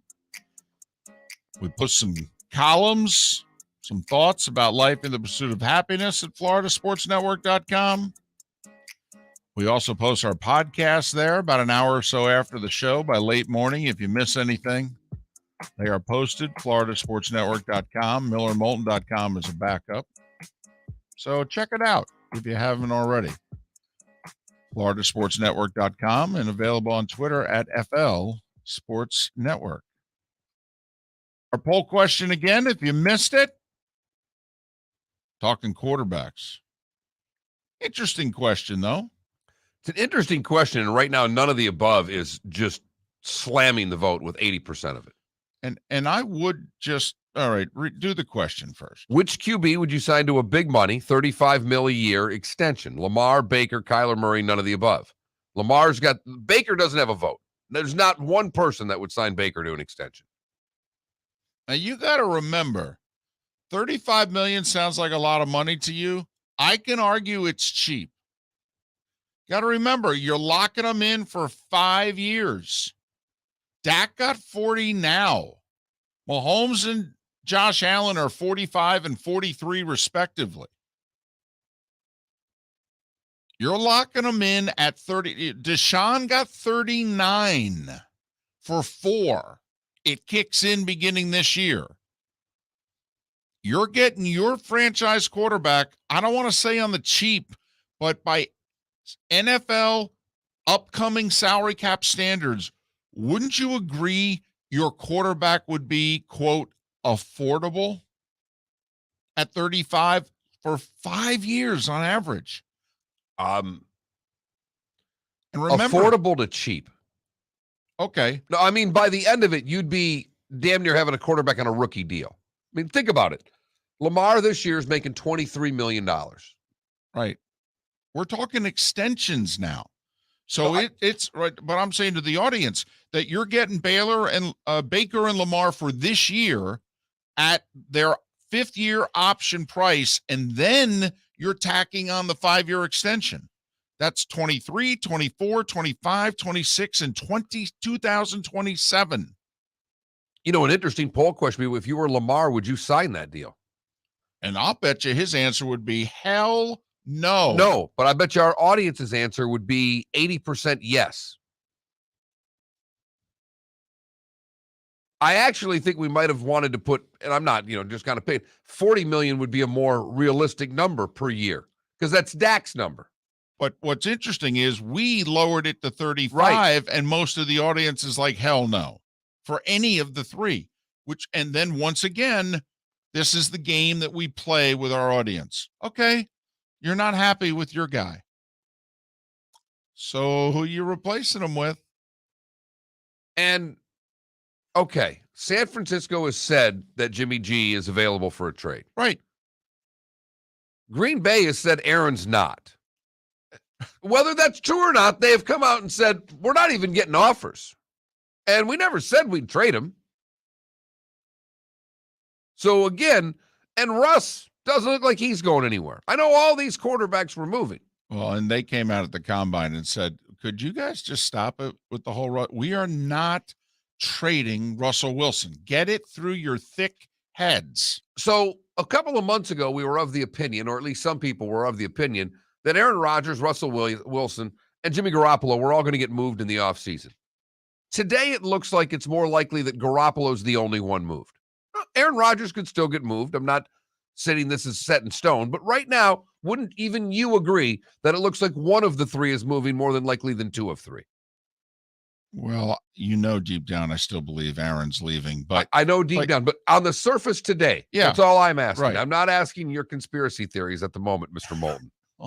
Well, first off, if anybody can get in the head of Aaron Rodgers, I'd like to meet you. The only thing I'm willing to say is if you think he's still deciding, you're nuts. I say Friday, by the way. So that's tomorrow. That's what I say. Tomorrow afternoon. Did he do McAfee Tuesday? I don't think he did. No. I don't know if McAfee was off either, though. So okay, even if we put it at 1.5, of those 3 quarterbacks that move, you might bet over. But I think you'd be getting good plus money betting the over, if you know what I'm saying. I think so too. I mean, I think you'd be laying minus 180 if you were betting the under, and you'd be getting plus 180 on the over if we put it at 1.5. To me, the most interesting of the 3 situations is Baker. Kyler Murray's still got 2 years. If they pick up his 5th-year option, he's still under contract for 2 more years. But Baker, like Lamar, is entering his 5th year. And maybe they're doing business behind the scenes. Doesn't sound like it, though. Sounds like they're letting Baker, heal up. And this may be a prove-it year for Baker. It almost seems that you could use a Kaepernick-type contract on Baker right now. A very incentive-based contract to extend him. and get him on the cheap. But do you think he would sign it? Once again, this is the lever. I mean, this Baker sitting there in negotiations going, well, it's obvious you guys don't think I'm, the greatest thing since. I mean, on a scale of 1 to 10, you guys are making it sound like I'm a 5.5. Okay, fine. You got anything better? And by the way, I've looked up this franchise's history since Bernie Kosar, and I'm just saying I've probably been every bit as good as anything you've had in the last 30 years. So once again, I know you don't want to pay me, but it means you have to replace me. Right. And who do you have? And after next year, I could look at him and say, I can go get Kirk Cousins after next year. I could play you for one more year, and I think I can get a quarterback that's as good. I do believe that. Okay. Fine. And that's the game. That's the risk. That's why I would play that game. If I were Cleveland, I would play that game. I would try to sign him. I would. But I'd say, here's what you're worth, Baker. And if you don't think so, I'll let you walk. And, those suggesting, how come this quarterback's not in your poll? All three of the quarterbacks we mentioned are young. All three of the quarterbacks that we mentioned have yet to get their second contract. I mean, their teams are literally facing this decision. Do we give them the, hey, you're our franchise quarterback, and we are going to show you in every way, shape, and form, including pay the man his money? And Dak is now the going rate. I mean, he is. I mean, think about it. When Goff signed his extension, you remember what he signed it for? $34 a year for 5 years. Carson Wentz signed his, about the same. And then Dak took it all the way up to 40. Now, I think Mahomes and Allen have placed a ceiling. They limited it at about 45. So there's not a lot of negotiating room, I don't think. The question is, can you get your team to get to the floor, Dak? I don't blame Lamar for looking right at him and going, well, not a penny less than Dak. I mean, not a penny less than Dak. But I don't think Kyler and Baker are in that position yet. No, they're not. But they're asking for it. What would you do with Baker? Oh, I'd play it out. I wouldn't sign him long term. No. Would you franchise him once if it got better? No, if it got better this year, if he played like he did 2 years ago, would you be? Then I'd have to. I'd have to, because that's the only leverage I have, because otherwise he's an unrestricted free agent. So, yeah, but I mean, no. I would not give Baker Mayfield even the contract we're putting in our poll question. That's 5 for 175. I got to guarantee 100 of it. He's not going to sign. I mean, it doesn't matter what everyone listening thinks. It doesn't matter if you think he's worth it or not. This is the cost of doing business in this league. Like, we have someone in our Twitch chat room. I'd offer these guys 5 for 126. Yeah, that's 25.2 a year. That's Okay. what rookie quarterbacks are making at the end of their deal. They're not going to play for that. Right. That's their 5th-year option money. I'm not going to sign a long-term deal for that. Hell, Daniel Jones of the Giants wouldn't sign that extension. And we don't even think he's worth that. Miller and Moulton. Mike Masala covers the Dolphins. He will join us coming up at the top of the hour. The bonus hour, Bob Nightengale, outstanding baseball columnist from USA Today, will join us here on Miller and Moulton, the Florida Sports Network. Hey, it's Mark Miller for the Training Grove by Orange Whip Golf, where golfers go to get better. Improve your golf game from home with Orange Whip Golf and Fitness online swing training program, The Training Grove. With a growing swing training video library and a daily program prescribed by golf fitness professionals, The Grove provides a clear path to unlock your most powerful swing, giving you control of your game like never before. Join thousands like me who have finally found a way to achieve results in half the time of traditional game improvement methods with The Grove's revolutionary blend of golf fitness, instruction, and award-winning Orange Whip products. Go to orangewhipgolf.com to get started for a free 14-day risk-free trial and use code Miller10 to get $20 off your first month. That's orangewhipgolf.com to get started for a free 14-day risk-free trial. Remember to use code Miller10 That will get you $20 off your first month. The Training Grove by Orange Whip Golf, where golfers go to get better. You were listening to Miller and Moulton on the Florida Sports Network.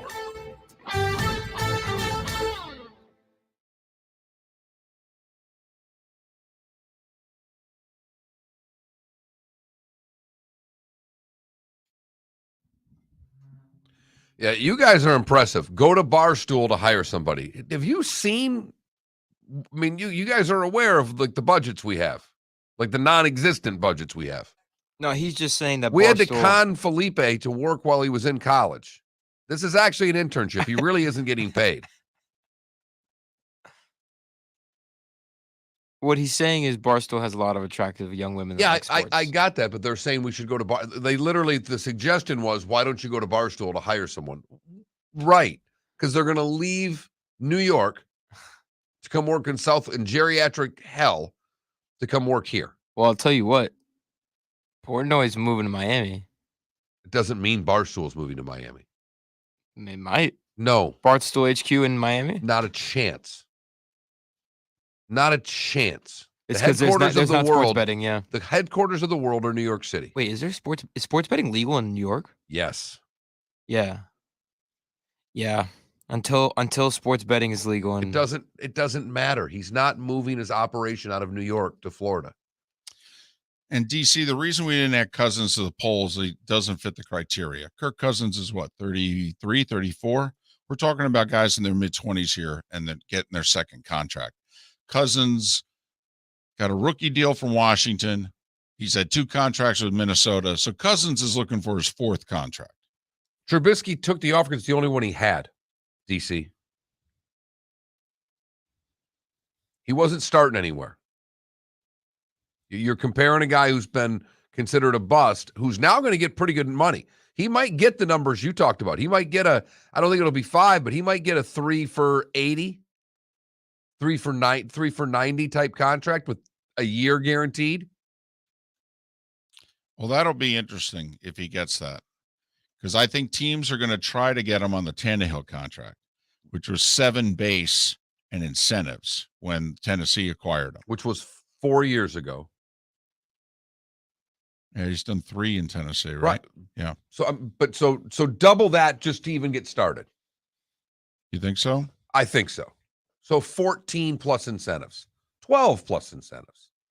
Yeah, that So, sounds about right. so you're going to sign him for 3. Still going to be 3 for 36, but a chance to make 90. But the funny thing is, I'll bet you Trubisky and his people, they may try to negotiate an out after 2 years, and so may Trubisky. Because Trubisky's like, well, if I go there and start and play well, I'm worth in the 30s, and I'm going to play for 12. So you're right, Mark. I mean, it may be on paper like 3 for 45, but it may actually be like 2 for 25, because both sides then can get out.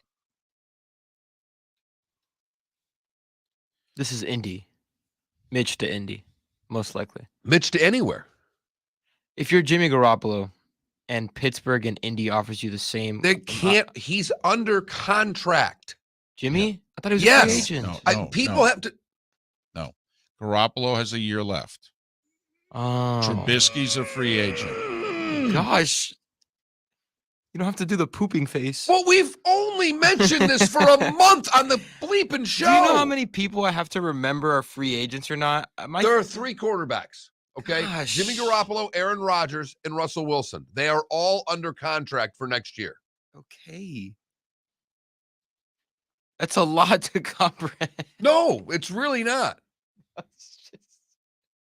I'm focusing about NBA free agents. Nobody cares. I know. Felipe, in 2 months, when your brain is uncluttered, you'll do better. When you're done with, I got to go buy notebooks today. when I got to you- start getting ready for NFL free agency. I'll have my every team. No, I know. This is my Yeah, favorite time of the year. It's study time. if people only knew. You used to reach behind you there, grab your notebook. But I got it here. This is my Minnesota one for last year's draft. Here you go, ladies and gentlemen. The best part is when I go to the back pages and all of a sudden I see. See, if we had our own studio, I'd probably just have a board here. Free agent. Not a free agent. Free agent, not a free agent. Absolutely. Yeah. Now, I will say, We're coming back soon. You could buy your own little board and bring it with you. Right. If you feel you need it.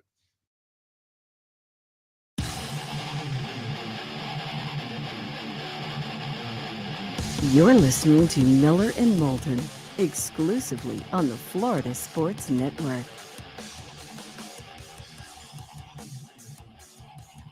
19 minutes before the hour. Miller and Moulton, the Florida Sports Network. Thanks so much for being with us. Mike Masala covers the Dolphins for Dolphins Wire, which is underneath the USA Today umbrella. He'll join us at the top of the hour. Bob Nightengale in our bonus hour. So you'll have time still to do your good, bad, and ugly if you want to do it. I will not have time to do the whole, today was the day when. Bob Nightengale is how we're going to, damn near end the show. So kind of change of plans today. Happens. Right. It's the only time we could get him. And I thought he was a big enough guest to blow out me talking about what's happened on March 3rd throughout time. I think it's a great choice. No, I don't mean for that. I just mean this is one of the 3 premier baseball guys in the country that cover the sport. Right. And he might be the top. And we got a chance to get him. Right. So you say yes. Pat Kerwin, David Sampson tomorrow on the show, by the way. All right. You've not answered the poll question yet. I don't know if you've retweeted it yet with your answer. I don't think I have. There's a shocker. It's only 7:42. It's only been up for 45 minutes. I'm only part of the show. I should probably get to this. But what are you picking for the record? I based on what you've said, sounds like you would sign Lamar to this contract right now. I would. If Lamar would sign for $5 for $1.75. Oh my goodness. Buy a big expensive bottle of booze and go on a bender. I'm GM of the year if I could get Lamar to sign for with an out after 3 years, which most of these contracts are because you're only guaranteeing the first 3 years money. Oh, man. Absolutely. It means I'd have him for 4 years because I got him on his 5th year of his rookie deal this year and then a 3-year extension for about 100 to 110 million. Oh, yeah. It takes me, I got Lamar through his age, 28 or so year? Because he was 20, I think, when he came into the league. He was turning 21, I think, his rookie year. So, oh, yeah. Oh, man, I'd turn to my boss and say, you owe me a raise. I am the man. And he is the only player getting any votes whatsoever. It's either none of the above or Lamar for the most part. A couple of Kyler Murray votes. I don't even think anybody's voted for Baker yet. Baker doesn't even have a vote. That's where he stands in our world. If we had done this question a year ago at this time. I know. Not that it's a year-to-year league or anything, or that we change our minds depending on the last thing we've seen. I do want to try to make the case for Baker, though. I'm telling you. I know you're choking on your sandwich, so to speak, when I say this, but in our poll question, we put in parenthesis $35 million a year. And I know you all think that that's way too much money. Is bargain too strong a word? Because it may not be a bargain the first year of the extension, but it will be a huge bargain every year thereafter. Yeah, it would be fascinating the more I think about it if you could get Lamar to sign that deal. Oh. Now, I would be playing the franchise game with Lamar. But you definitely have to worry. If you're going to go that road with Lamar, you have to be prepared for Lamar sitting out. I don't care. And I would, by the way. I would be prepared for it. Because in reality, Lamar could show up 10 days before the season starts. It's the offense he's been playing in his whole career. I mean, he could show up. He could pull a Strahan. He could show up and say, okay, let's go. I mean, Favre the 1 year showed up real late. I mean, He could do it. I would play the franchise tag game with Lamar. I don't think you can get Lamar to sign Dak's contract. 5 for $200. I honestly, I don't think Lamar thinks that's enough. I think Lamar's like, I'm better than Dak. Won the MVP, for goodness sake. Are you kidding me? And by the way, just out there, for those of you that don't think a lot of Dak, do you think Dak's better than Kyler Murray? Do you think Dak's better than Baker Mayfield? He is on both questions. So when you look at these numbers, I think 35 is an accurate number for Kyler and Baker. But Lamar, it's actually a bargain. The problem you have is that Lamar finally got banged up last year. And when he did, they didn't make the playoffs. Saw Kyler 3 times last year. Saw him at home against Green Bay. He was pretty good. All right. But he lost Hopkins in that game. They were 7-0, and Hop got hurt and wasn't much of a factor in the second half. And you could see right away, ooh, this offense is pretty different without Hopkins on the field. Imagine that. Well, you're talking about one of the best in the game. Right. Take the best in the game off the field. Wow, the field looks different. Right. Yeah, I can defend a little differently. So then, second to last game of the regular season, saw him against Dallas, in Dallas. He single-handedly beat him. Single-handedly. If you watched him versus Dak that day, it was embarrassing. I mean, if this were a one-on-one game of basketball, and I understand they don't play against one another and all that, but if you were sitting there going, we're going to sign one of these 2 contracts to this 5-year extension we're talking about, oh, please, you wouldn't have even entertained a thought of going to the Cowboys locker room. He was tremendous. He single-handedly beat him. But then the last time we all saw him, what did we see? We saw that playoff game against the Rams, in which he looked to be about 4 feet 8 inches tall, and they literally couldn't get a first down for an hour and a half. And we all looked at one another and said, this is a franchise quarterback? They're never going to win anything with him. Man. Through that pick 6, from the end zone, falling down. And looked a mess. Oh, yeah. The whole, which can happen. Yeah. When there's an Aaron Donald exactly on the other side of the ball. We should all get ourselves an Aaron Donald. Right. If you don't have one lying around the house, use whatever you have. Sorry, that's the old Cam Neely commercial. But literally 2 weeks apart was him single-handedly ending a losing streak and beating the Cowboys. And 2 weeks later was the Rams game. What do you do? What do you do? Oh, I don't want to give him the money. Okay, you do know you got to get a replacement at some point here. Well, that's the thing.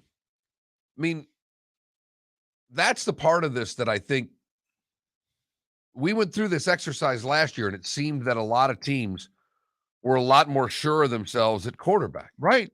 Even the Giants thought Daniel Jones was the answer. Right. Yeah, of course Kyler was the answer. Of course Baker was the answer. Please. A year ago this time, remember what the Browns do. Made the playoffs. Beat Pittsburgh in Pittsburgh. Damn near took out the Chiefs. All right. The Bills are sure at quarterback. Uh-huh. And I've just got standings up, and it starts with the AFCs. The Patriots think they're sure. But of course they are. They think that. We don't know. He's played one damn year. But at this, you have to do it based on this moment in time. The Dolphins, they aren't set. No, they are not set. The Jets are, though. I mean, the Jets are for this year. Well, and for the following. I mean, then they have to make a decision about the 5th-year option. But right now, the Jets are sure he's the answer. I don't think that they're sure. I honestly don't think the Patriots are sure. I think the Patriots aren't going to make a change. I think the Jets aren't going to make a change, but they're still waiting to see. But when you ask this hypothetical question, it's got to be, do you think that the team is thinking that they have to go get make a change? Right. Chiefs obviously no. The Raiders, for whatever reason, are on this list every year of a team that thinks they're going to make a change for reasons I mean, think about that right now. Well, and to be honest, he's actually somebody we could have put on the list because he's entering the final year, I believe, of his deal. I mean, they have to sit down and pay the man his money. Let me ask you this: Dak Prescott, Derek Carr. Because come on, Carr's going to look at the Raiders and go, "Well, I should get his contract." That's a great question. I don't know the answer to that question. I really don't know. I'm going to lean Dak. If you had to win a playoff game and those are your two choices, you'd take Dak. I would take Carr. And I'm a Dak guy, but I would take Carr. I think he's a better quarterback. I really do. Okay. But the Raiders, right? They don't know, right? No. So we got the Dolphins who don't know. No. The Raiders. I disagree. I think the Raiders do know. They know? I think the rest of the world doesn't know. The Raiders. By Memorial Day, Carr will have his 5-year, $200 million. I guess you're deal. right. Gruden's not there anymore, so maybe they do know. So we've got the Dolphins. The Chargers are obviously good. The Broncos are not. Correct. The Bengals are great. The Steelers are not. The Browns and Ravens. Well, it's funny. Have decisions to make. Well, no, the Ravens have made their decision. They can't get the guy to marry them long term. The Titans have even come out and said, "Hey, we got to start looking to see what." Right. So you can put them on the list of they're looking. Colts are looking. Yes, they are. Texans are looking. If we could just stop and go backwards with Indy, that seems to be a year-to-year thing right now. It really does. Yep. And the Texans are looking. The Jags are not. That's 6 teams in the AFC. That's the good conference. Right. That's the one with all the quarterbacks. Right. So the Cowboys, they're good. Right. The Eagles are not. They don't know what they're doing. Well, right. I know they publicly yesterday said, of course, Jalen's the guy. What do you expect him to say? The Commanders don't know. No. The Giants don't know. No. The Rams do. The Cardinals, I think they're going to extend him. Yeah, we have to put him in the they know right now. The Niners know it's one of their 2 quarterbacks. Well, they know it's Trey Lance. They just don't know if it's today or tomorrow. Russ is staying with the Giants. Aaron, just for this, can we just let Aaron stay with the Packers? Sure. Cousins, the Bears are fine. The Lions are not. Now, what's interesting about Cousins, though, is that I think the Vikings want to move on after this year. He's entering the final year of his contract. So we could add the Vikings. Yes, I think the Vikings want to move on. Right. So that's 5 in the NFC before we get to the South, in which every team needs a quarterback. Because the Falcons don't need one today, but they sure do tomorrow. That's 15 teams. Right. Out of 32. It's almost half the league. That's how quickly we've gone back to, oh my goodness, we need quarterback mode. And that's why this offseason is such a mess also, because what does this draft not have? Quarterbacks. There you go. Which is why if you're Baker Mayfield and his agent, you just sit there with a big old smile on your face and go, fine, do the math. Who you replacing me with there, big boy? It's almost as if Baker's got his guaranteed money for next year, even though he won't get signed. Because how do you let him go with what the quarterback market is without franchising him next year? If he plays like he does this year, that's going to be a tough move to make, though. Miller and Moulton. Mike Masala covers the Dolphins. He will join us next. Thanks so much for listening. We are Miller and Moulton. This is the Florida Sports Network. Bring your big mouth to John Smith Subs and indulge in their overstuffed subs with the freshest quality ingredients. Enjoy our famous steak bomb with perfectly grilled marinated sirloin steak topped with provolone cheese, grilled onions, peppers, mushrooms, crispy bacon, juicy tomatoes, and creamy mayo. Boom! Made-to-order crispy fries can be paired with the Gator, the Cuban, the Chicken Bomb, or the Italian. Love local. Eat delicious with John Smith Subs. Find a John Smith Subs location near you today. David Moulton for Napa Auto Parts, and Napa Filters. Insist on Napa Filters for your vehicles, or if you're a do-it-yourselfer, only buy Napa Filters. Napa has a filter for almost anything on earth that moves, whether it's motorcycles, foreign and domestic cars, vans, SUVs, earth-moving equipment. You get the idea. Napa Auto Parts, Napa Filters. Insist on them for your vehicles, or if you're do-it-yourselfer, only buy Napa Filters. Hey, it's Mark Miller for the Training Grove by Orange Whip Golf, where golfers go to get better. Improve your golf game from home with Orange Whip Golf and Fitness online swing training program The Training Grove. With a growing swing training video library and a daily program prescribed by golf fitness professionals, The Grove provides a clear path to unlock your most powerful swing, giving you control of your game like never before. Join thousands like me who have finally found a way to achieve results in half the time of traditional game improvement methods with The Grove's revolutionary blend of golf fitness, instruction, and award-winning Orange Whip products. Go to orangewhipgolf.com to get started for a free 14-day risk-free trial and use code Miller10 to get $20 off your first month. That's orangewhipgolf.com to get started for a free 14-day risk-free trial. Remember to use code Miller10. That will get you $20 off your first month. The Training Grove by Orange Whip Golf, where golfers go to get better. You are listening to Miller and Moulton on the Florida Sports Network.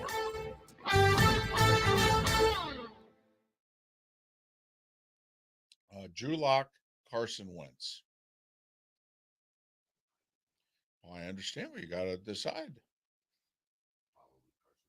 Exactly. Yep.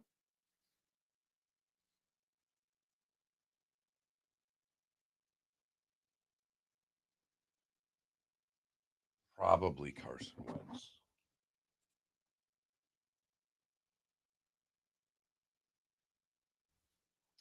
Oh, look at that. Look at the Minshew love on there.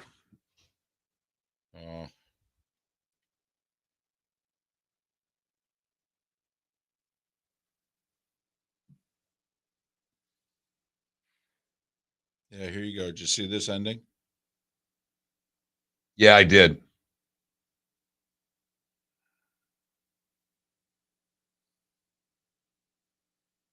It's a great kick-out pass for the record. Yes, it is. And great. Box him out. He couldn't come down with it. He had to do that in the air. Where's the box out? They all went to the guy that ran to the basket. He beat his guy. He had to come over and help her. He gives him a layup. There's got to be one guy on him. Come on. Yep. Absolutely. There should have been.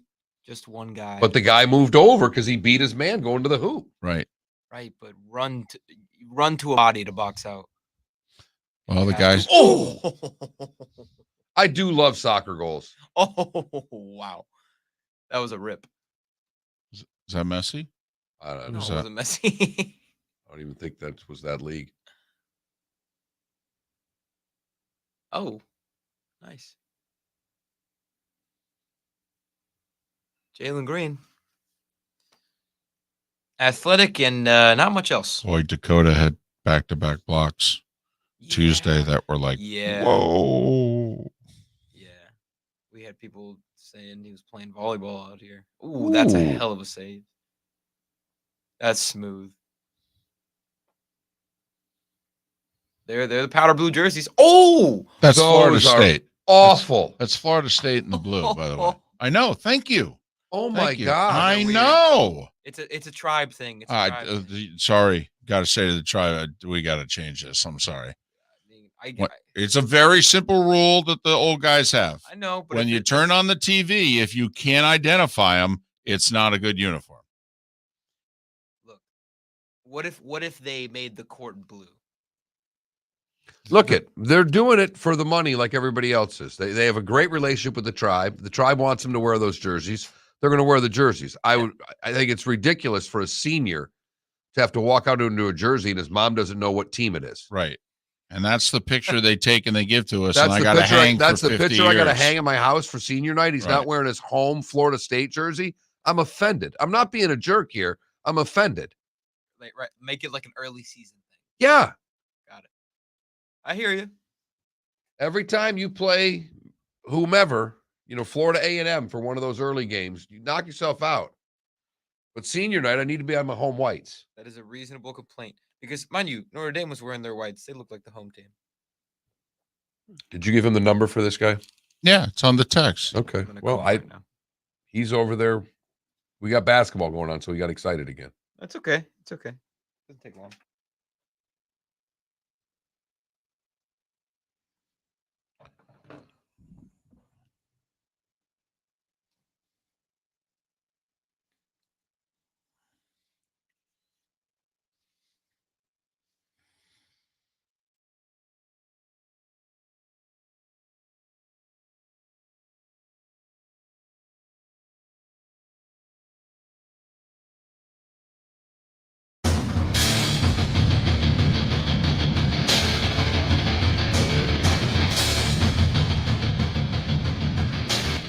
listening to Miller and Moulton, exclusively on the Florida Sports Network. And now, here's Mark Miller and David Moulton. It is the final hour of Miller and Moulton for those of you, Port Charlotte and Venice, Tampa, St. Pete, the greater Lake City area. Miller and Moulton here on the Florida Sports Network, halfway home for those of you in the 239. Mike Masala, kind enough to join us. He's from the Dolphins Wire, which is under the USA Today umbrella. He's also co-host of the Moving the Goalposts podcast. Follow Mike on Twitter at Mike_Masala, Masala. Mike, it's David and Mark. How are you this fine morning? I'm doing great, guys. How are you? Well, we are doing well. All right. Chris Greer actually, answered a question, opened up, talked about life and the pursuit of happiness yesterday. What did he say that caught your attention? Yeah, I mean, both him and McDaniel both spoke yesterday. Greer answering questions about Deshaun Watson, Xavier Howard. I think those were the two biggest things that caught my eye, saying that the Deshaun Watson rumors and that trade speculation, that door is closed. They're not looking to bring him in at this point. Everything that they've said publicly has kind of been in support of Tua Tagovailoa. So that wasn't all too surprising, but it was nice to hear them finally say it and put those to bed.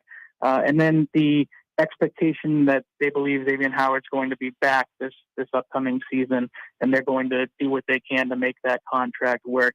I think that's a good thing that all Dolphins fans will want to hear, especially that defense really only goes as far as he'll bring them. All right. Mike McDaniel, been around long enough to hire a staff. Just your overall thoughts on what he's done, who he's hired, and so far the very brief tenure of Mike McDaniel as Dolphins head coach. I think, first of all, I think he's hilarious. Prior to my time with the Dolphins Wire, I worked for Patriots Wire covering New England. He has that Belichick humor in him, except he's just a lot younger. So he brings the joy every time I hear him talk. But I think his staff he's done a really solid job putting his staff together, and that was one of the big questions with Brian Flores during his tenure here. Obviously, we saw the influx of offensive coordinators come in over and over every year. McDaniel's done a solid job putting together a veteran staff, and he's put together the guys who aren't veterans. Sam Madison, who's been in the league for a couple of years but hasn't really been a huge name as far as coaches go. Bringing in Patrick Surtain, basically anybody who's been with the Dolphins in the early 2000s, you got a job. But they're all respected guys, and I think that's a great thing that he's done. And bringing in veteran coaches, Darrell Bevel, another name, John Embry. It's been a great staff, I think, so far.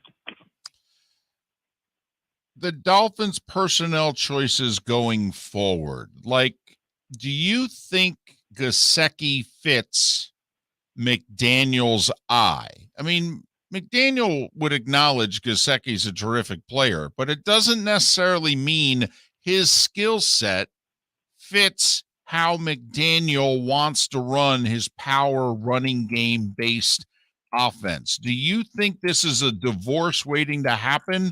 Because goodness knows, Mike, the Dolphins got the cap room. This should not be an issue. No, it's definitely not an issue of cap space for them. It really is that question of whether or not McDaniel is going to have a tight end who isn't known for his blocking. Yesterday, he had said that he has no worries about that being a factor in whether or not they bring him back. I think, look, you've seen McDaniel have success with a guy like George Kittle, who is obviously not just a stellar pass catcher, but one of the best blockers in the game. Gesicki doesn't bring that, but I do think he can be used in maybe some other ways. And they have the money. They have the money to make that happen, like you said. If you want, you can go out and you can put him on the franchise tag, have him play on that for a year, and see if that is if he fits in your system, and then you can go forward from there. I don't necessarily know if it's a divorce waiting to happen just yet. Chris Greer survived. He won the power struggle. How important is it do you think he has won ultimately and that this draft is just another one? Or do you think if he misses, because he's not been great on drafting, do you think if he misses on draft, there's any trouble for Greer going forward? Yeah, this is a big area for Greer to nail this year. If he doesn't come in and have another really solid draft last year, you get 4 starters, 3 of them obviously really good, the other one being Liam Eichenberg. If he doesn't come in and have another solid draft, 2, 3 started impact players, that's going to be a real issue. Because we've seen what he's done in the past, the drafts prior to that, they haven't exactly lived up to the expectations. And you have to not only do that, but you have to be able to spend that cap money wisely. And they said that on the show that they did for the Dolphins YouTube channel. They need to spend that money wisely and make sure they're bringing in impact players and not guys like Will Fuller. He's Mike Masala. He's a part of the Dolphins Wire. They cover, obviously, the Dolphins. He's also co-host of Moving the Goalposts. You can follow Mike on Twitter at Mike_Masala, Masala. By the way, franchise tags, players need to be designated by Tuesday, March 8th. So I don't know if anyone's been tagged yet, but teams have until Tuesday to slap the tag. You know, Mike, one thing that I don't know if it's being talked about enough, say whatever you want about Brian Flores and the messy ending and all that. The hell of a defensive coach. He called the defensive signals, and he was very instrumental in the personnel choices on that side of the ball. And he's no longer calling that defense. So that's actually the side that I'm more worried about. How concerned are you with the personnel that they have matching up with not his defense? Yeah, it's definitely a little bit of a concern there. Josh Boyer spent a lot of time with Flores, so he should be pretty familiar with this system. And depending on who you believe, you hear guys like Flores and Boyer say that it was Boyer making the calls in the second half of the year when the defense made the adjustments. There's been reports that was the opposite, and Flores was making the calls. I think there's a lot of questions going into the season, especially if you start losing guys, if Xavier Howard's contract doesn't get figured out, if Emmanuel Ogbah doesn't come back. These are issues that this defense could go from one of the better units in the league we saw in the second half of last year to one of the worst if you lose a couple guys, or if you're not playing, or if you play like you did in the first half of the season. It's one of the biggest question marks this year, and I think Josh Boyer has a lot to prove this offseason. Well, the other question mark to me is the offensive line. And, if you're going to want to run the football, the offensive line's got to be better. And this has seemed to me that whether it's draft, free agents, or a combination of both, they're going to have to fix this, correct? Yeah, that's their number one need this offseason. You can't go into a season where Jesse Davis and Liam Eichenberg were the 79th and 80th ranked tackles by Pro Football Focus last season. Their whole offensive line as a whole, you have the most pressures in the league. You can't sustain winning like that. It affects every part of the game. It affects the pass, the run. That's why your running backs weren't successful last year. That's why Tua was not able to have long developed plays and get Jalen Waddle open down the field. It's everything. So you need to go out and you need to get those guys who run McDaniel's scheme. They did a great job bringing in Matt Applebaum, who's the new offensive line coach from Boston College. He ran that zone at Boston College, and he can help teach the new group exactly how to run it. Well, and Mike, privately, how much of the offensive linemen's failures are they blaming on the old staff? Because these guys, I mean, I'm guessing Greer is, because he drafted most of this line pretty high in between rounds 1, 2, and 3. So either he completely missed or they've been poorly coached. I'm guessing they're blaming the coaching. Yeah, it seems like it's kind of heading more towards this was the fault of the staff. But the interesting thing is they kept on their offensive line coach from last year, Jean-Pierre. He is staying on as an assistant this year. So I'm not sure if they're just completely blaming him and saying he was over his head, and they need to bring in maybe a more experienced guy who runs a different scheme. But from what Greer said yesterday, saying that there are guys on this offensive line, McDaniel just has to unlock their potential. It seems like he's kind of pushing the blame off himself. Hey, there are some good guys here. Eichenberg may be a guy down the future. If he's not put in 3 different spots in his rookie year, maybe he's able to be successful. Maybe you get something from Austin Jackson. But it seems like you're exactly what you're saying. Greer's kind of distancing himself from the failures of that group. Boy, there were a couple of teams, Mike, who last offseason at this time were trying to say, oh, no, those guys are going to get better. We're going to stick with them one more year. And, the Giants was one of them. And, yeah, those guys weren't any good. They stuck with them, and everybody lost their jobs. Mike, we appreciate your time. Hopefully we can do this again. Awesome, guys. Thank you for having me on. I really appreciate it. Mike Masala covers the Dolphins for the Dolphins Wire. He's also co-host of a podcast, the whole goalpost thing. Moving the goalposts. Phone wouldn't work. That's all right. I know you just didn't want to go moving the chains because that's a Pat Kerwin thing. Well, right. I knew it was in your head. Right. Right. I just, forgot if the first word was moving or not. So Moving the Goalposts is the podcast that he's co-host of. Follow him on Twitter, Mike_Masala, Mike_Masala. Good news is they're going to have a lot of depth at tackle this year because their picks from the last 2 years should be on the bench. And they're cheap.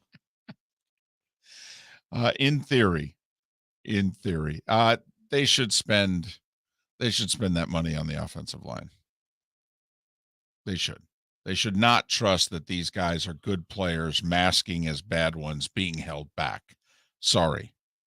I mean, everybody that we're talking about has been there at least 2 years. Right. That is not performing right now. Looks like, the kid they drafted mid-first round from USC, not performing. The kid from Notre Dame performing horribly. To me, I just wonder if these guys are out of position. It's kind of like Eric Flowers. Eric Flowers was taken in the top 10 by the Giants as a tackle. Turns out Eric Flowers is a really good guard. Well, but Jackson, they moved to guard already. Right. They already failed at tackle, Right. so they moved him inside to guard where he can't play. So I don't know what to tell you, David. But remember, it's this guy who drafted him. I know. So he's not necessarily going to be inclined to get rid of him because that makes him look bad. It's like I said, they'll have some depth. Well, it's not quality depth, but he's a body. Miller and Moulton. Our poll question. What quarterback do you want to sign long-term? 3 young guys, all in their mid-20s. 2 of them are entering the final year of their rookie deals. 1 is at the point in which the team's going to have to pick up the 5th-year option. But if you're going to re-sign them, now's probably the time to do it. Lamar getting the most votes of the quarterbacks at 39%. Baker's got a vote. All right. Thank you to the 1 Baker Mayfield fan and to the 2 Kyler Murray fans, most of you going with none of the above. That's unbelievable. Remember, you got to replace them. You got to replace them, and you don't have a clue as to who you're replacing them with. Okay. But it's got to be better than what I've got now. Right, these guys are bums. It's our poll question. At that Mark Miller, at the David Moulton, at FL Sports Network. Miller and Moulton, the Florida Sports Network. Hey, it's Mark Miller for the Training Grove by Orange Whip Golf, where golfers go to get better. Improve your golf game from home with Orange Whip Golf and Fitness online swing training program, The Training Grove. With a growing swing training video library and a daily program prescribed by golf fitness professionals, The Grove provides a clear path to unlock your most powerful swing, giving you control of your game like never before. Join thousands like me who have finally found a way to achieve results in half the time of traditional game improvement methods with The Grove's revolutionary blend of golf fitness, instruction, and award-winning Orange Whip products. Go to orangewhipgolf.com to get started for a free 14-day risk-free trial and use code Miller10 to get $20 off your first month. That's orangewhipgolf.com to get started for a free 14-day risk-free trial. Remember to use code Miller10. That will get you $20 off your first month. The Training Grove by Orange Whip Golf, where golfers go to get better. You are listening to Miller and Moulton on the Florida Sports Network.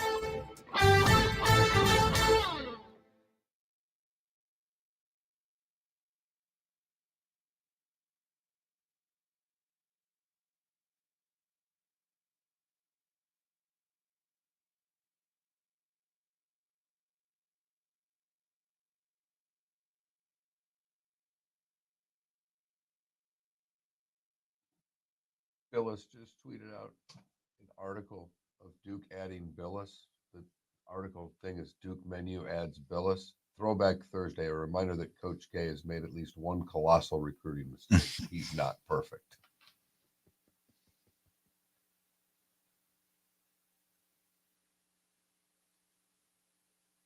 Uh-oh. Big news. The United States Football League has been authorized for sports wagering this spring by 15 states across the country. There you go. That's real now. It's the best news you've ever gotten on a spring football league. Got to bet on my Tampa Bay Bandits, baby. When they're at home against Birmingham on the road. Right. Yep. Wait, is there a Birmingham team? Yes. Hell yeah, let's go. Are they the Stallions? The Stallions. You know, it kind of hurts when the USFL authority is lacking like that. The Washington Commanders name sounds like a USFL team. It's a good point. So does the Cleveland Guardians. Right.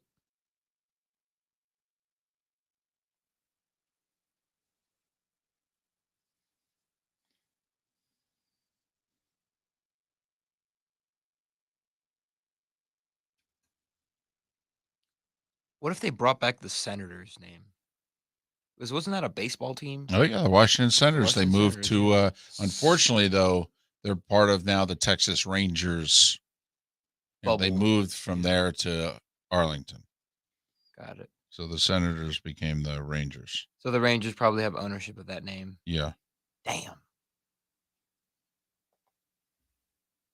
The Commanders. God. I believe that was the move. I thought Ted Williams was named manager when that happened.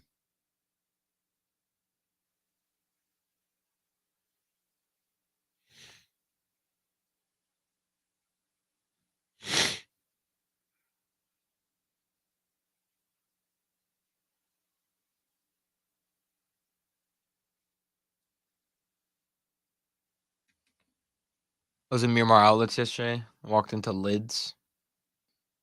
Old Houston Astros Nolan Ryan jersey. There you go. So clean.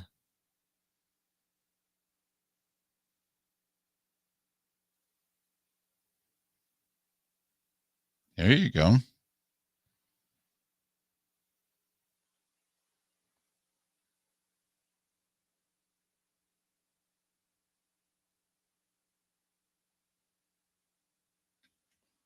Jeff in Iowa says, weren't the Twins the original Washington Senators? Well, maybe I got it wrong. I thought Seattle was, but that.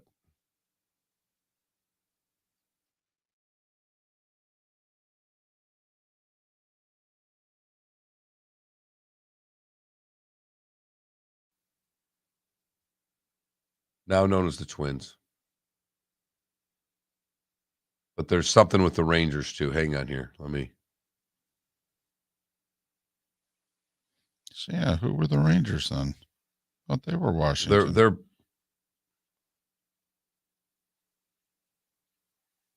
it also says one of 8 charters.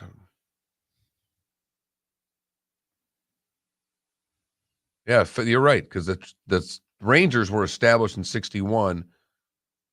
The franchise established as the Washington Senators expansion team awarded. So the original. They're the second Washington Senators. Gotcha. So we're both right. So the original Senators are the Twins. 30 went seconds. to Minneapolis. The second Senators went to Texas. Right. That's messed up. That is messed up. But we got to the bottom of it, David. Yeah. Seattle was the Pilots, but then they were defunct. And the Mariners were just an expansion franchise with Toronto then. 10 seconds. Vamos.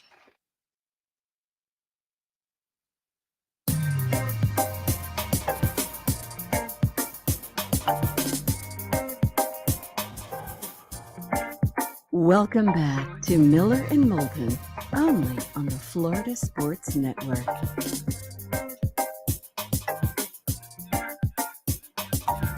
Approaching 21 minutes past the hour. Miller and Moulton, the Florida Sports Network, floridasportsnetwork.com. About an hour or so after the show is posted there. If you miss any part of the show, you go to floridasportsnetwork.com. Once you're there, three members of the show here, we write some stuff.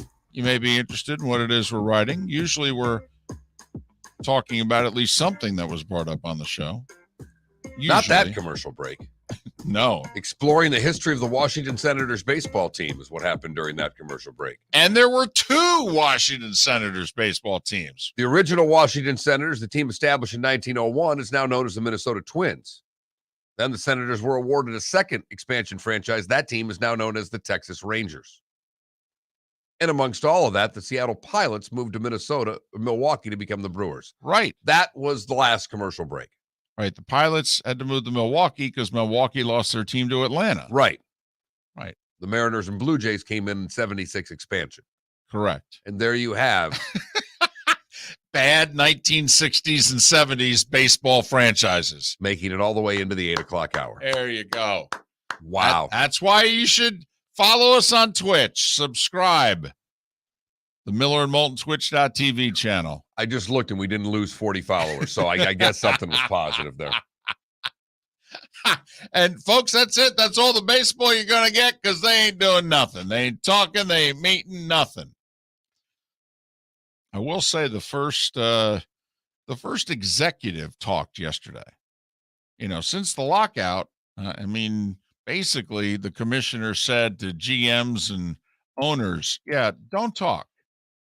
Don't say anything. Well, yesterday, the GM of the Kansas City Royals was like, got a few things get off my chest. Tried to give the impression, Mark, we're all hurting. We're all hurting. David, I have a list here. And it's not a list that I made up. It's not anybody else's list of who's this and who's that. It's an actual list. Okay. These are the free agent quarterbacks that are on the market. Uh-oh. How many of these should we write down? I don't think that many. Now, remember, if you're just joining us, late in the 7 o'clock hour, we went through the league and just asked a simple question. How many of the teams either need a different quarterback or are planning within the next 12 months to get a new quarterback? And we have 15 teams. Right. Nearly half the league right. is unsure about the quarterback position. Right. And remember, not a good quarterback draft class.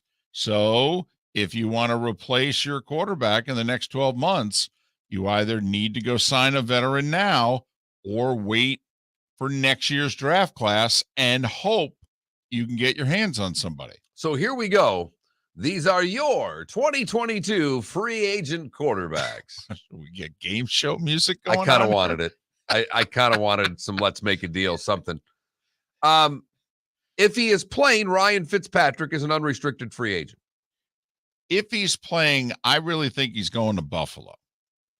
I think at this stage of his career, to me, when he showed up for the playoff game without a shirt on and was partying with Bills fans, I thought that was Ryan Fitzpatrick saying, I'm one of you.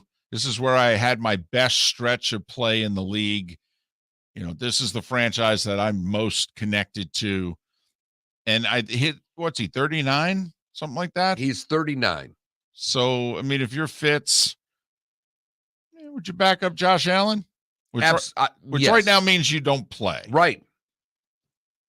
Andy Dalton, at 34 years old, is an unrestricted free agent. Hey, folks, when he's done with this list, you're going to realize how good an option Andy Dalton is. Cam Newton. You do know all throughout North Carolina sports radio, because they think his career's over, they've been debating now for a week whether or not he's a Hall of Famer. I can help them. He's not. Tyrod Taylor. Jameis Winston. I will say Tyrod, a terrific backup. Yep. Jameis Winston, who will be a starting quarterback in the league, probably in New Orleans, but he will be a starting quarterback this year. Jacoby Brissett. Oh, boy. Teddy Bridgewater. Slightly better than oh, boy. Marcus Mariota. Oh, going to be a starter, or at least brought in and, hey, you battle it out with Drew Lock here, or, you battle it out with so-and-so. Mitchell Trubisky. After that, we're looking at the Blaine Gabberts, the Tim Boyles, Chad Henne, Mike Glennon, A.J. McCarron, Colt McCoy. Yeah, right. Uh-huh. Hey, those guys are all going to be gainfully employed this year, except maybe one. They're going to get backup jobs. Mike White, guy that started a few games for the Jets. Right. Remember the 5 quarters phenom? He beat the Bengals with the great performance. And then first quarter of the Thursday night game in Indianapolis against the Colts, he was tearing it up and he got hurt. Tyler Huntley. Well, isn't he the one in Baltimore? Yeah. Right. Who actually played pretty well. They lost all those games close, but. And he's a restricted free agent. If you want him. Yeah, no one's going to pay the price to get him. But if you're Baltimore, you got to keep him. But that's what's out there. Right. Uh-huh. How old is the Red Rifle? 34. It's not bad. Listen, there are teams out there who need a really good backup quarterback. I got you, but this exercise is not being done for backup. We just went through that 15 teams need a quarterback. This is what's out there, gang.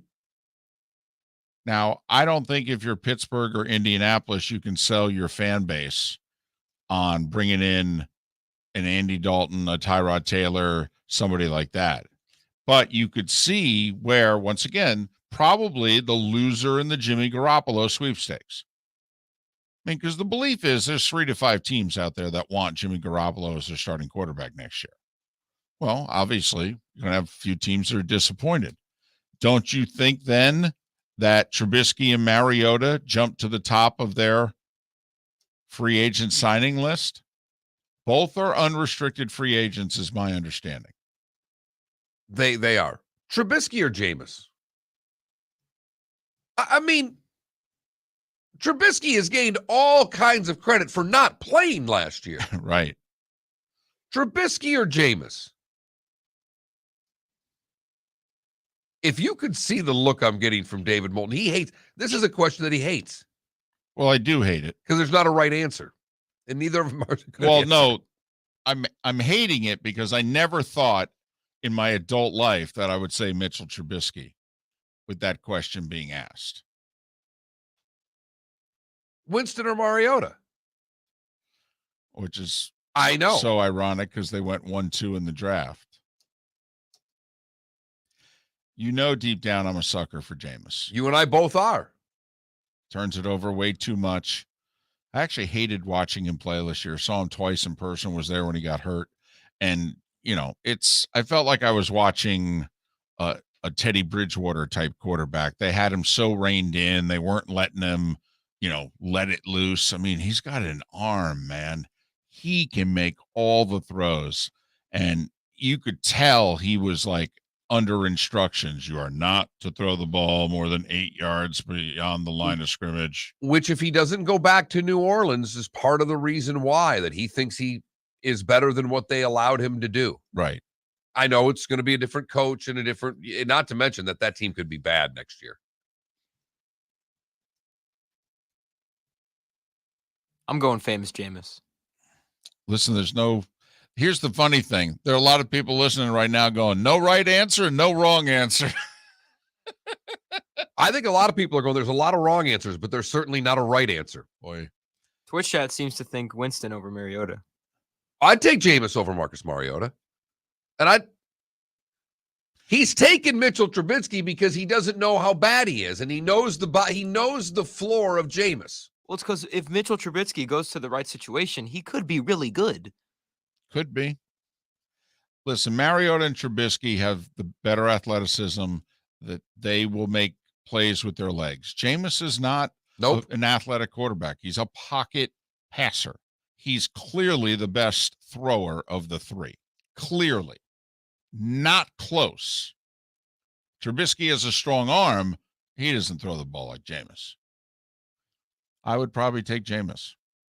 He's been humbled. motivated, coming off an injury, I can get him at the bargain basement rates we're talking about. I can get Jameis between 7 and 12 a year. I can get Jameis for 2 for 30. And I'd be willing to fully guarantee both years. By the way, if you're one of the 15 teams that we mentioned at the end of the 7 o'clock hour that needs a quarterback, are you sure you're not trading for Deshaun Watson? Are you sure? Because I just gave you the list of what's out there in free agent quarterbacks. The drafts might be worse than what's available free agent quarterbacks. That's why April 1st, supposedly over the next 4 weeks, the authorities in Texas are going to make their decision as to whether or not they're going to criminally charge Deshaun Watson. There seems to be an expectation by many that they are not, because they've had plenty of time to do so.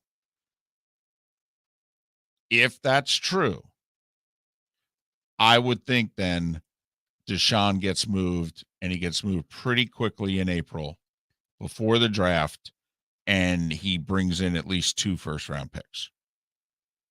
And people deal with the fallout and maybe suspended for the first part of 2022 and all that.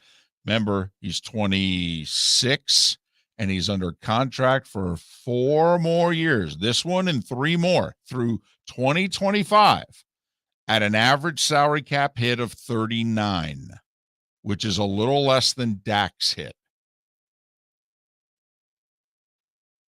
You know, we've never really mentioned them, but Pittsburgh should be in the discussions for Deshaun Watson. But of all the organizations, they wouldn't do it. I don't think they would. They employed the same guy for the last forever. But they had drafted him. I think it's different. Charges were never filed. Okay, but he was already on the roster. I think it makes a difference. I'm totally with you. Should they go get him? Oh, yeah. From a football player standpoint, having to compete in that conference going forward? From a PR standpoint, David, they're the one team that could get through it. Well, yeah, you're right. Without a problem. You're right. That's why I think they should. I'm not being smart here. I'm not being flippant. I'm being dead to right serious. Because they can do it. They're not afraid to trade draft picks. And they can do anything they want in that town. Anything. That's true. That is true. All they have to do is come out and say, trust us. By the way, very quickly as we go to break, Steelers, all those quarterbacks you mentioned, Trubisky, Mariota, Winston, or Mason Rudolph. I'd take Jameis. I'd take all 3. I'd take Trubisky. Take all 3. I'd take Marcus Mariota. I don't think Mason Rudolph can play. I don't either. What I watched, he can. And trust me, I just got my season ticket bill for the Steelers yesterday. I ain't selling a lot of tickets with Mason Rudolph at quarterback. 26 minutes before the hour, Miller and Moulton, the Florida Sports Network. Hey, it's Mark Miller for the Training Grove by Orange Whip Golf, where golfers go to get better. Improve your golf game from home with Orange Whip Golf and Fitness online swing training program, The Training Grove. With a growing swing training video library and a daily program prescribed by golf fitness professionals, The Grove provides a clear path to unlock your most powerful swing, giving you control of your game like never before. Join thousands like me who have finally found a way to achieve results in half the time of traditional game improvement methods with The Grove's revolutionary blend of golf fitness, instruction, and award-winning Orange Whip products. Go to orangewhipgolf.com to get started for a free 14-day risk-free trial and use code Miller10 to get $20 off your first month. That's orangewhipgolf.com to get started for a free 14-day risk-free trial. Remember to use code Miller10. That will get you $20 off your first month. The Training Grove by Orange Whip Golf, where golfers go to get better. You are listening to Miller and Moulton on the Florida Sports Network.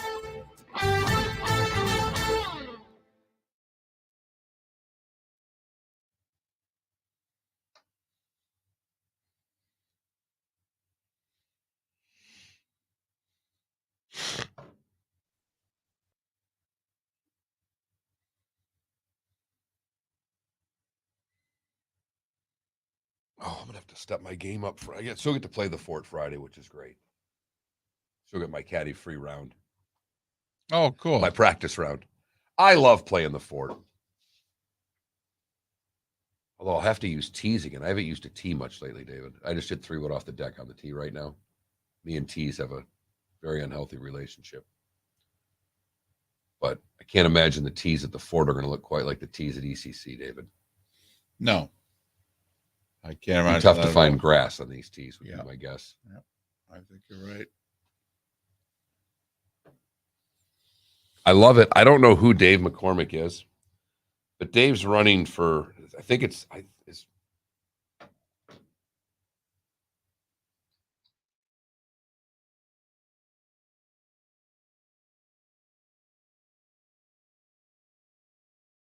Very steep price for who?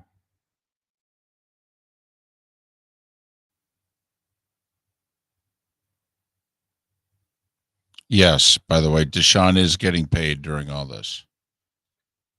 So I don't know how, David, but somehow they found me in Washington County, Pennsylvania.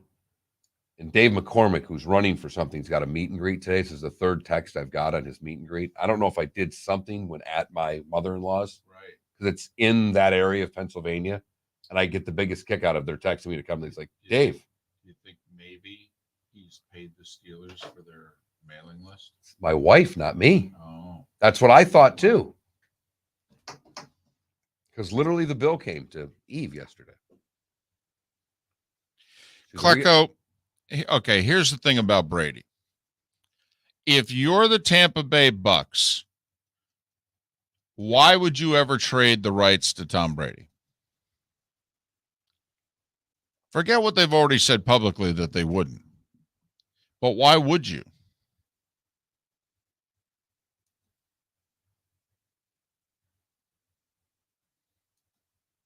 I mean, if Brady's got a problem with Arians in Tampa Bay, I think, just has to say, Tom, I don't know what to tell you.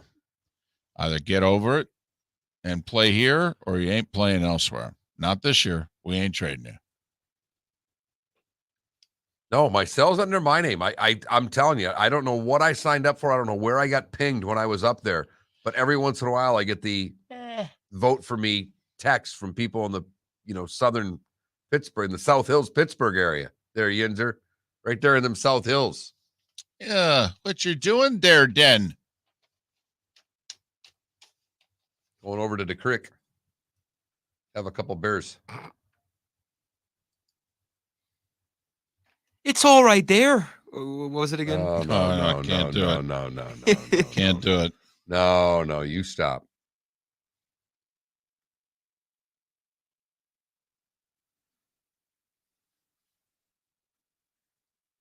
Wow, pretty much one of the last segments of the show. Yeah.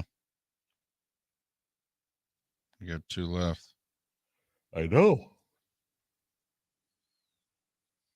You got that Cam Newton stuff up? Yeah, I got it. All right. Mark, I got to get ready. I got to talk Napa filters. You do.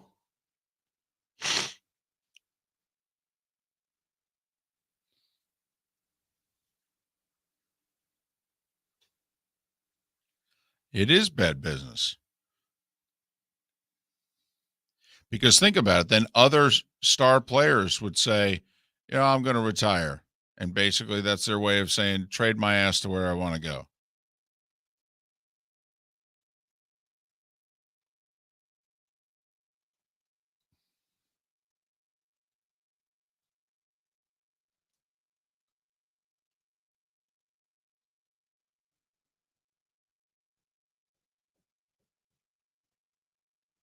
I'd love to see Rory win.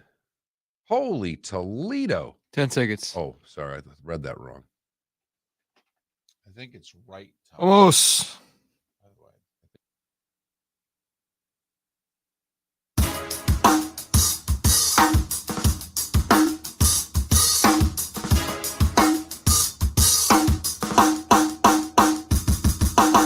way. Welcome back to Miller and Moulton, only on the Florida Sports Network. 19 minutes before the hour. Miller and Moulton, the Florida Sports Network, floridasportsnetwork.com, and on Twitter at FL Sports Network. Mark, this part of the show brought to you by Napa. Napa Auto Parts, Napa Filters. Insist on Napa Filters for your vehicles, or if you're a do-it-yourselfer, only buy Napa Filters. They have a filter for everything you need: motorcycles, ATVs, foreign and domestic cars, vans, SUVs, trucks, earth-moving equipment. You get the idea. Napa, proud of everything they do to keep the world in motion. You need a filter. Make sure it's Napa Filters. I mentioned it earlier that, Cam Newton in the Hall of Fame. It's become it's a thing out there. People think Cam's done. In North Carolina, obviously, they're fond of Cam. And so a couple of guys that I follow in sports talk in the state, that's been their thing, Mark. In and amongst the madness here, they've been talking, hey, is Cam a Hall of Famer? Can I throw some stuff out at you? Because I am guessing most people, when they hear that topic, go, no, quickly. They just blurt it out. Right. No way. All right. Cam Newton has more passing touchdowns than Troy Aikman and Joe Namath. Okay. He has more rushing touchdowns than Earl Campbell, LaShawn McCoy, Eddie George, and Thurman Thomas. And he has the same yards per carry as Gale Sayers and Barry Sanders. He was a league MVP. He took a team to a Super Bowl. Yes, they didn't win. That is the resume. You are to make your 5-minute presentation before the Hall of Fame selectors go. Well, I couldn't. I would point to his record, because as a quarterback, that does matter. The QB, the passing stats mean nothing to me of the quarterbacks who he threw more for. Different game, different era. I'm not going to hold that into account. Where did he rank in his generation with touchdowns? And on the rushing, he ran the ball 332 times. Barry ran it, looked this up before the show. He ran it 3,062 times. Right. 332 is basically like a season for a running back. I mean, that's, 20 carries a game times 17 now is 340. So it's basically, that's being a number one back for a year. Right. In fact, Sanders had more carries in 3 of his seasons. In 1 year, he had 331.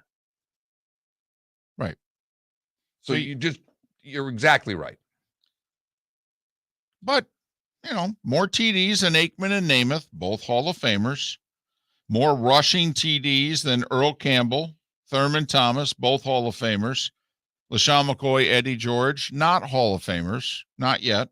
I think there's a chance for both of them. Same yards per carry as a couple of impressive running backs, though. Gale Sayers and Barry Sanders. And league MVP. It's funny. Someone texted the show and said, explain your hate for Cam Newton. That's really funny. There was no bigger fan coming out of the 2010 draft. And I mean no bigger fan of Cam Newton. And still remains. I love Cam. Loves Cam. I love Cam. But he's not a Hall of Famer. Well, that means you hate him. You're bringing the hate. How dare you, sir? Exactly. It's not hate. It's just realism. It's the Hall of Fame. And if, Cam's a very famous quarterback. He dresses really well. He had an elite season. That MVP season was unbelievable. But he didn't have a Hall of Fame career. I will say, after 8 years, I think he was on his way to the Hall of Fame. Well, 7, because his first year was 2011. His last terrific year was 2017. He got hurt, played 2 games in 2018? Something like that? No, he played the full season. He played 14 games. He was 6-8 in 2018. Okay. And he got hurt the following season. Gotcha. But he was 11-5 the season you're mentioning. Well, in 2018, though, is when they started 6-2. He gets hurt on that Thursday night in Pittsburgh and has never been the same quarterback. Hurt his throwing shoulder. They lost 7 of their final 8. By the end of the season, he couldn't throw the ball 10 yards. Came back the next year, played 2 games, I think, and then missed the whole year. So, boy, and his average attempt just went down after that. Average yards per attempt. So you are right. I thought 7.5 years into his career, he was on his way to the Hall of Fame. And then his career hasn't been the same because of injury. And that's done it to a lot of players who don't make it to the Hall of Fame. Was Cam as good at his position for those 7.5 years as Tony Boselli was at his for 6? I don't think so. I don't think so either. Obviously, Cam in 2015 was amazing and won the MVP, took him to the Super Bowl. Cam was terrific in 2017, by the way. Took them to the playoffs. They just couldn't beat the Saints. They lost to them all 3 times that year. But, they were a good team. He played really well. He went toe-to-toe with Breeze, and this is when Breeze hadn't hurt his shoulder yet. He went toe-to-toe with Breeze in that playoff game and played really well. And I know it's not all on him. In his career, how many winning seasons do you think Cam Newton had? Oh, boy. Well, they made the playoffs the one time with a losing record. Right. I'm going to go 3. There you go.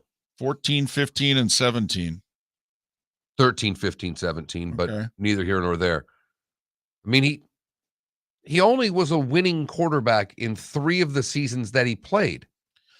Now, you and Trey Wingo would brawl right now because Trey Wingo, I think the only thing you see on his Twitter handle is winning is not a quarterback stat. Yeah, I gotcha. But when I'm judging people for the Hall of Fame, I've got to, wins have to mean something when you play the most important position on the field. And that's going to be one of the big things that people bring up against Eli. Eli was a 500 quarterback at the end of the day. In those last 3 years, all the losing they did, that crushed his 1-loss record. Hey, good with the bad, right? It's a career after all. Exactly.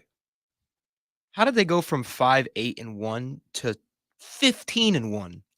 Well, I think they finished 7-8-1.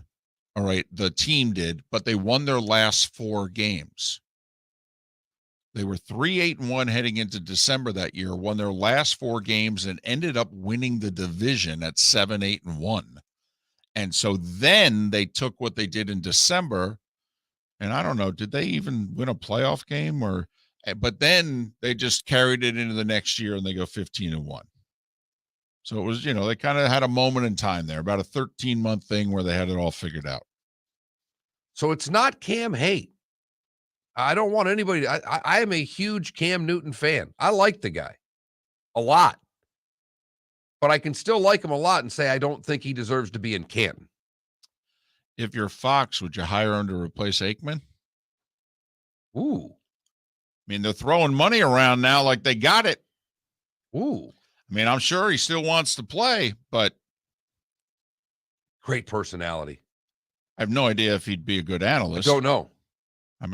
I think he'd be incredible on a studio show. I have no idea if one would he want to do it. He he might. You're right. I love him in the studio, but if he wants to do it, I'm in. Well, Mark, let's be honest. With the money that they're throwing around now, there's a lot of guys who didn't want to do it who are now going, hey, that might not be such a bad gig. What about this analyst gig?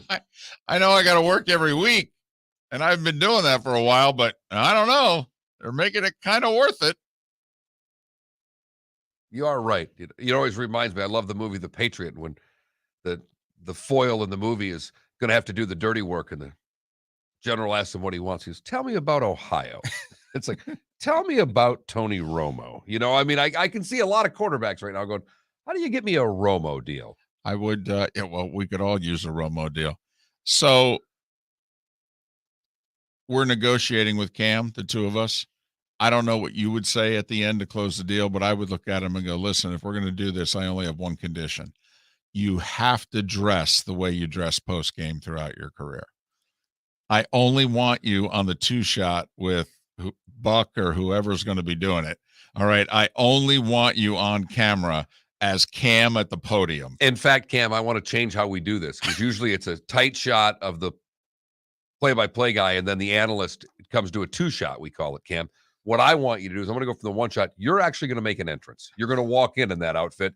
You can peel off the top coat and the hat and then do whatever you want to do. So it's not going to be a Collinsworth slide in, are you? It's going to be an entrance. It's going to be a walk. I might have like Morris Day in the Time had the guy with the mirror. I might have someone there to grab his coat and hat. That's all in fact, that might be your gig, Moulton. Like I might keep you with Fox. You can just stand there for Cam, take his hat and his coat and hang it up. So be like Travolta. All right, saying, I'm going to strut, just damn Cam, right. Cam, you're going to walk in every week. You're going to give us a strut. Tell you what, bet you Cam's danced with his wife in the last 6 months. I bet you're right. That's all I'm saying. I'll bet he has in the last 6 days. So that's all. Just something that's out there. People thinking that his career is coming to an end. Let's see, 2011 was his first year. So it would be what, an 11-year career? I don't think he gets in the Hall of Fame.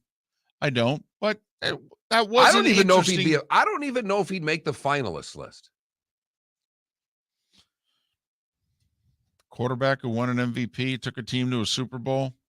But then again, has Donovan McNabb been a finalist? No. Will Matt Ryan be a finalist? Yes. Yeah. The compiling numbers are ridiculous. He's played a lot longer. Passing numbers is what they love. I mean, Matt Ryan could retire from a yard standpoint. At that moment in time, since he's older than Stafford, there's a real chance that Matt Ryan retires at that moment as the all-time passing leader concerning yards. Now, Stafford will then break it. And yes, Cam Newton is the all-time leading quarterback rusher. That's not a stat that computes for Hall of Fame, and that's going to get passed by Lamar if it hasn't already. Lamar's going to shatter that in like 3 years. So, by the way, our poll question, breaking news on the poll question, none of the above is no longer the majority leader. Whoa! We have been making the case for Lamar Jackson throughout the show, and right now Lamar Jackson getting 38% of the vote. None of the above still winning, but just 48% of the vote. Some Baker Mayfield love has come out. He is at a little under 9%, and Kyler Murray now in the doghouse at just over 5% of the vote. The question is, these guys are all up for an extension. We threw out 35 million as the number. Which one of these guys would you offer your quarterback extension to? Mayfield, Murray, Lamar, or none? I picked none. David picked Lamar. He's made a great case for Lamar at that money. In fact, enough that he's probably swayed my vote over to Lamar if I were to re-vote at this point. You can go to that Mark Miller, the David Moulton, or FL Sports Network on Twitter to vote, or FloridaSportsNetwork.com. Man. As Mark Ingram would say, big trust. Miller and Moulton. Bob Nightengale will join us in the bonus hour. Fine baseball columnist for USA Today. Also, FGCU men's basketball coach Michael Fly on the local hour. Thanks so much for listening. For those of you in 3/4 of our network, have a great rest of your day.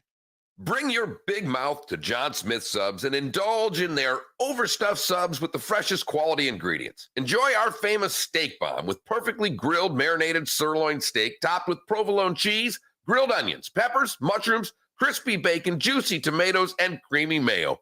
Boom! Made-to-order crispy fries can be paired with the Gator, the Cuban, the chicken bomb, or the Italian. Love local. Eat delicious with John Smith Subs. Find a John Smith Subs location near you today. David Moulton for Napa Auto Parts, and Napa Filters. Insist on Napa Filters for your vehicles, or if you're a do-it-yourselfer, only buy Napa Filters. Napa has a filter for almost anything on earth that moves, whether it's motorcycles, foreign and domestic cars, vans, SUVs, earth-moving equipment. You get the idea. Napa Auto Parts, Napa Filters. Insist on them for your vehicles, or if you're do-it-yourselfer, only buy Napa Filters. Hey, it's Mark Miller for the Training Grove by Orange Whip Golf, where golfers go to get better. Improve your golf game from home with Orange Whip Golf and Fitness online swing training program The Training Grove, with a growing swing training video library and a daily program prescribed by golf fitness professionals, The Grove provides a clear path to unlock your most powerful swing, giving you control of your game like never before. Join thousands like me who have finally found a way to achieve results in half the time of traditional game improvement methods with The Grove's revolutionary blend of golf fitness, instruction, and award-winning Orange Whip products. Go to orangewhipgolf.com to get started for a free 14-day risk-free trial and use code Miller10 to get $20 off your first month. That's orangewhipgolf.com to get started for a free 14-day risk-free trial. Remember to use code Miller10. That will get you $20 off your first month. The Training Grove by Orange Whip Golf, where golfers go to get better.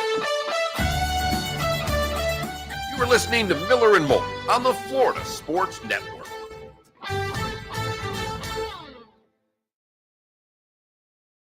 Everybody's outraged that these guys are making this kind of money. Right. Okay, replace them. Hey, Fox doesn't know who to replace them with. Oh, by the way, it's one thing, we've been on this quarterback thing for a while. We've been on this longer than anybody in the national media. They'll replace the quarterback. Right. Yeah. Oh, Get rid of him. Tell me he sucks. Tell me who you're going to replace him with. And and I get these shows don't have the time. We have 4 hours, but I mean, go through the fucking free agent quarterbacks. Right. Explain to me who you're going to get to replace your guy. Right. I mean, Jared Goff's a good option when you start looking through those. Well, exactly. Yes, you want to move on from him with that list on the left. I mean, you got to be Trubisky, Mariota, Jameis. Okay. Knock yourself out. Yeah, you sure? Because Yeah. these guys have all failed already. Now, what's interesting is those guys were all taken in the top 2 of their drafts. I mean, Trubisky was second, Mariota second, Jameis first.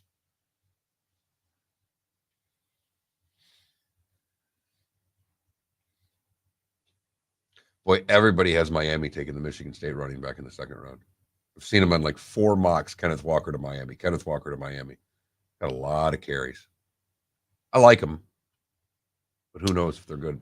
I actually think the Dolphins should trade for Saquon.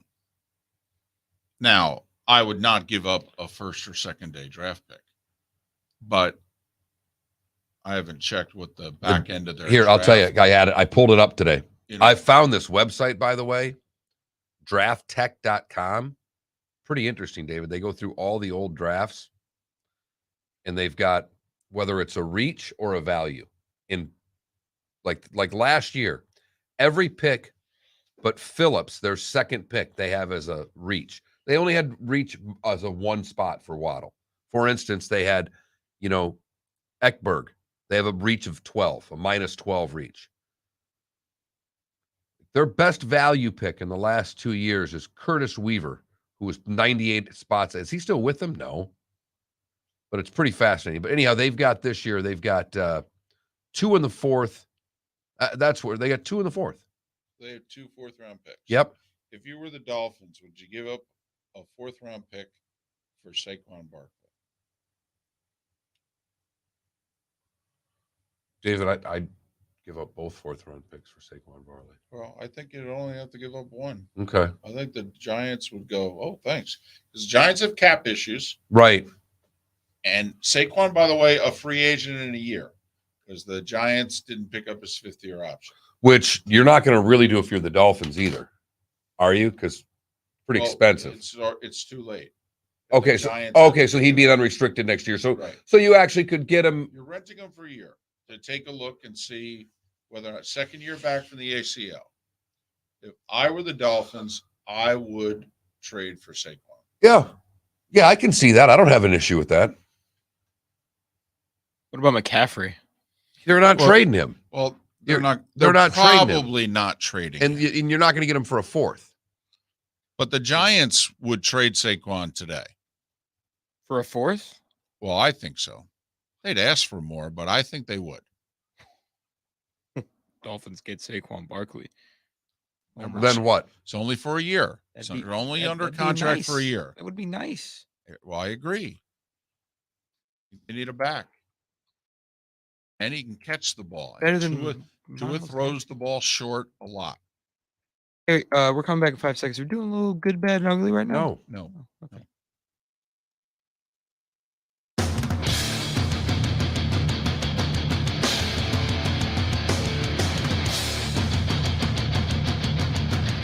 You are listening to Miller and Moulton, exclusively on the Florida Sports Network. And now, here's Mark Miller and David Moulton. It is the bonus hour of Miller and Moulton on the Florida Sports Network, floridasportsnetwork.com, FL Sports Network on Twitter. Thanks so much for being with us. We've had a poll question up for a couple of hours. Quarterback driven, which usually, gets the clicks, gets the interest, gets people yelling at us. So we were in the mood for that today. Most days we're not. We felt we were up for it today. We could handle it. And I think it's fun to do the exercise because everybody is quick to get rid of everyone. You suck. And All of you. And you can't suck enough, and we want somebody else. The problem is the somebody else is all sucked too, particularly at this point in time. If you're looking for a quarterback, man, oh man, how different it's been. We're in the middle of last season talking about who's going to get Aaron Rodgers, who's going to get Russell Wilson, Seattle and Green Bay. And I know David deep down still thinks AR is going to end up somewhere else. I do. I think this has been the long goodbye. I cannot imagine he put us through all of this, and he's going to go, I'm staying. Really? Seriously? You are the diva of divas. Aretha Franklin thinks you're a diva. She changed outfits during her own funeral. Correct. Twice. And had her feet crossed at the ankles while dead. That's a diva. And she thinks you're the diva of divas when it comes to the National Football League. Chris Carter and Randy Moss are calling each other up going, man, that Aaron Rodgers is a diva. That's how big a diva you are if you do this whole thing and you go, I'm staying. So, yeah, my money's still on leaving. Also because Andrew Brandt's money's still on leaving, and I think he's totally in tune with Aaron Rodgers and the Packers, even though he hasn't been there for a decade. I think he's in tune with what Aaron Rodgers may want. I just don't know if the Packers don't give it to him what his choices are. Retire? Yeah, that's it. I mean, remember, they're talking about, Brady retiring to get what it is that he wants. I mean, come on, if you're Green Bay and Aaron Rodgers says he's not going to play for you, can you really afford to have him walk away and get nothing? Nothing. I know you don't want to trade him. I know it sets a bad precedent for the future, but if he retires, you get Bubkiss. Bubkiss. He's still young enough he could sit out a year, by the way, come back. He ain't under contract with you anymore. Right. I mean, at the end of the day, you're going to grit your teeth and trade him, despite what you're saying now. Can't. But, David, no one's offering. Right. Right. The Niners can't see the top of their desk because they have so many offers for Jimmy Garoppolo. But Aaron Rodgers, nah. No one's even called. Not interested. Nope. No. Too much money. I'll have to sign him to an extension. I don't know if he can still play. Right. Okay. Remember, Tom Brady hadn't thought about his future at the end of the Rams game. 6 days later, he was retired. At least according to Adam Schefter and Jeff Darlington. He didn't officially retire for about 9-10 days, but right. He made up his mind the whole thing. 5 days. Okay. I mean, they lie. They're little lies. Yeah, they're fibs. Yeah. I don't really want to call them lies because lies can be, I think of a lie as something that can have harm to it. Okay. They're not trying to harm anybody. Right. They're trying to deflect the question. Yes. They're not ready to answer it. They don't want you to know. Have you thought about your future? No, to be honest, I really haven't. No, I've only thought about my past. I don't know what my future is. I learned to take it one day at a time. One God game willing, at a we'll all time. come out of here with a win. Right, exactly. Going to shower now, put my pants on one leg at a time. Right. When I did that miserable roller hockey for a summer, I had a player who every interview tried to work God willing into an answer. At one point, did you threaten him and go, not today? No, because I always wanted to see, because he would try to make me laugh with it. He would try to find it when I'd kind of given up, thinking it was going to come and sneak it in. Bull Durham was always big. Anytime you could get those quotes from Bull Durham into your own interviews, it would work out well for you. That is true. But our poll question again, which of the young quarterbacks, who two of them are entering the final year of their rookie deals, Baker Mayfield and Lamar Jackson, and Kyler Murray is at the point in which Arizona has to pick up his fifth-year option, now would actually be a good time to sign him to a long-term extension. It's what the Bills did with Josh Allen last year. After his third year in the league, they said, hey, can we work something out? Chiefs did the same thing with Mahomes after 3 years. It's like, hey, can we talk? What do you say, long-term? 43, 45 a year? Does that work for you? The Mahomes contract's a steal.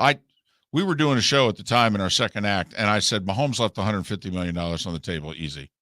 Easy. And the amount of guaranteed money is staggeringly low, all things considered. I mean, he's capped himself up for damn near the rest of his career at $45 million. Midway through his contract, there are going to be quarterbacks making $55 million. He's going to be making $10 million less. And at some point, he's going to hold out. Well, right. At some point, he's going to say, man, this contract hasn't aged well. And the Chiefs are going to look at him and go, dude, we gave you $450 million. You want to renegotiate? Don't get me wrong. Everything you're saying is true, but you're going to go publicly and say making $45 a year, I can't play for this. It's all in how you design it up. It's not that I can't play for it. It's that I think I deserve more. And based on how I've played, I think the numbers speak for themselves. Joe Burrow's the answer to the question, by the way. First $50 million quarterback, Joe Burrow. Or Aaron Rodgers. Well, that's Packers are saying they're willing or to do it. Aaron Rodgers. Yeah, it could be. Could be. My money's on Burrow, but yeah, make a dadgum good point. Because as much as Aaron has all said the goodbyes, when you offer someone 2 for 100, as you just got done saying, David, it's sometimes difficult to turn down things like that. Well, the Packers have let it be known publicly that that's where they're willing to go. It doesn't necessarily mean that the next team he's at, if I'm right, can go there. I understand that, but what I'm saying is before you demand a trade, when you walk into the office thinking you're demanding a trade and they put a piece of paper in front of you that says 2 for $100 million. Fully guaranteed. You're the highest paid quarterback ever. In fact, I believe per AAV, wouldn't that make him the highest paid athlete ever in North American sports? Yes. I mean, those are...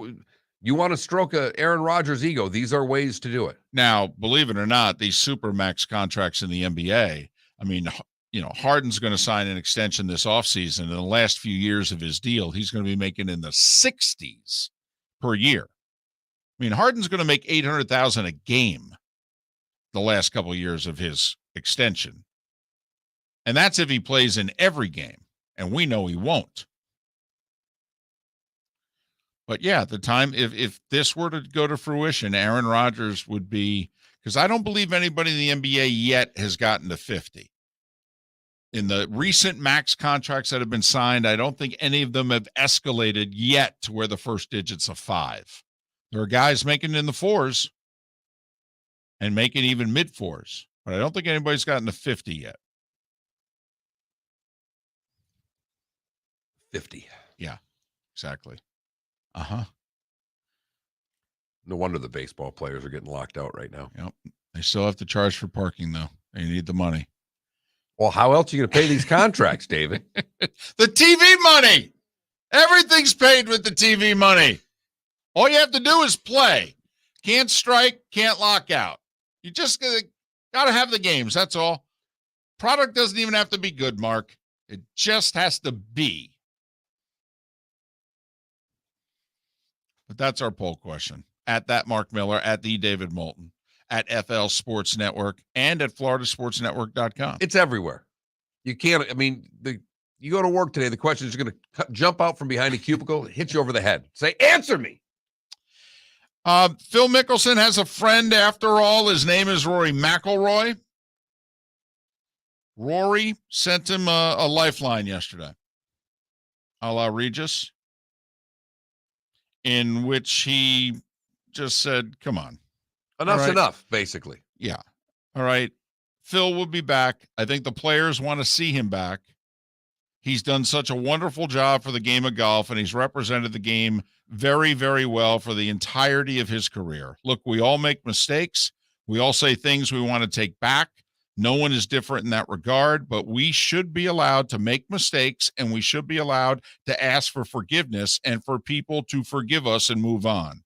Hopefully he comes back at some stage, and he will, and people will welcome him back and be glad that he is back. Obviously, I'm a Phil guy. I hope that's true. I think that Augusta is going to also do Phil a solid, if in fact he's playing. We both believe that I he will. think he'll be playing. The big problem for Phil is that can he ever have a moment again on the course? I mean, he's 51, right? He turns 52 in June, right around the Open. I mean, he hasn't played worth a darn since winning the PGA. He's tried. I mean, Phil's still working at his game, but I mean, a good performance for Phil is like a top 25. I mean, I think Phil, in an ideal world with this happening, Phil would have won the last year's PGA this year. And then that shuts everybody up. That wipes everything away. And then I think Phil can have the broadcasting career that he wants. But think about it. I mean, this is harsh, and he's my guy, but he's damn near washed up as far as PGA Tour standards go. Absolutely. And coming and dominating the Champions Tour is not going to give him that moment. No. Augusta, back to Augusta gives him that moment. He doesn't have to win. No. Give him one Freddie Couples over 50 tournament where some point on Saturday, he's on the first page of the leaderboard. He doesn't have to be there on Sunday. Jack was 58 in 1998, and he made a Sunday charge and finished sixth. I think he missed the playoff by 3. Or not the playoff, when O'Meara won with the birdie on at 18. I think Jack was 3 back. They began the broadcast with highlights of Nicklaus making his charge, and Jim Nantz said, "This is live, and you are not going to believe what we're about to show you." And you're right, Mark. I think if he wants to get back and be either on CBS or NBC and replace and be the voice of golf from an analyst standpoint, I think he needs a golfing moment. Now, it could happen across the pond as well. It could happen at a St. Andrews. Good. Right. Somewhere, anywhere. He needs to win or contend in a major. In a major. That's it. Doesn't have to win the major. Which people start rooting for him again. Then I think you get over that hump. See, now, I think you've brought up a whole different thing here. I think they're going to root for him again. Ooh. I think they're going to root for him again quickly. We forgive quickly, and we like him. So we forgive even more quickly. I think you'll be shocked at the roars Phil gets when he comes back. 15 minutes after the hour. Michael Fly, FGCU men's basketball coach next, then Bob Nightengale, esteemed baseball columnist for USA Today. That's how we'll wrap up this edition of Miller and Moulton on the Florida Sports Network.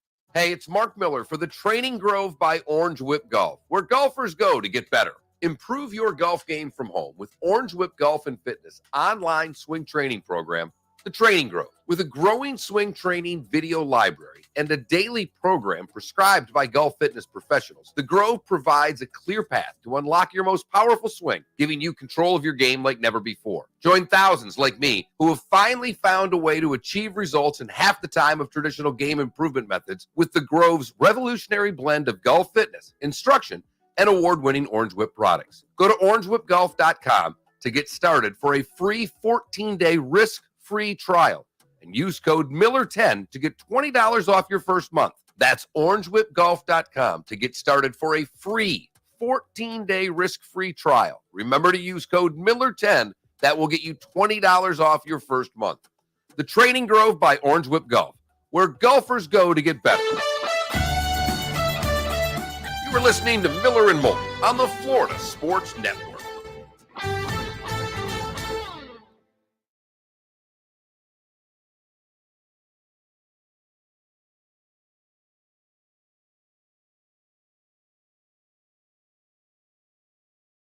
Does scold the kids. He says, listen, take these damn masks off.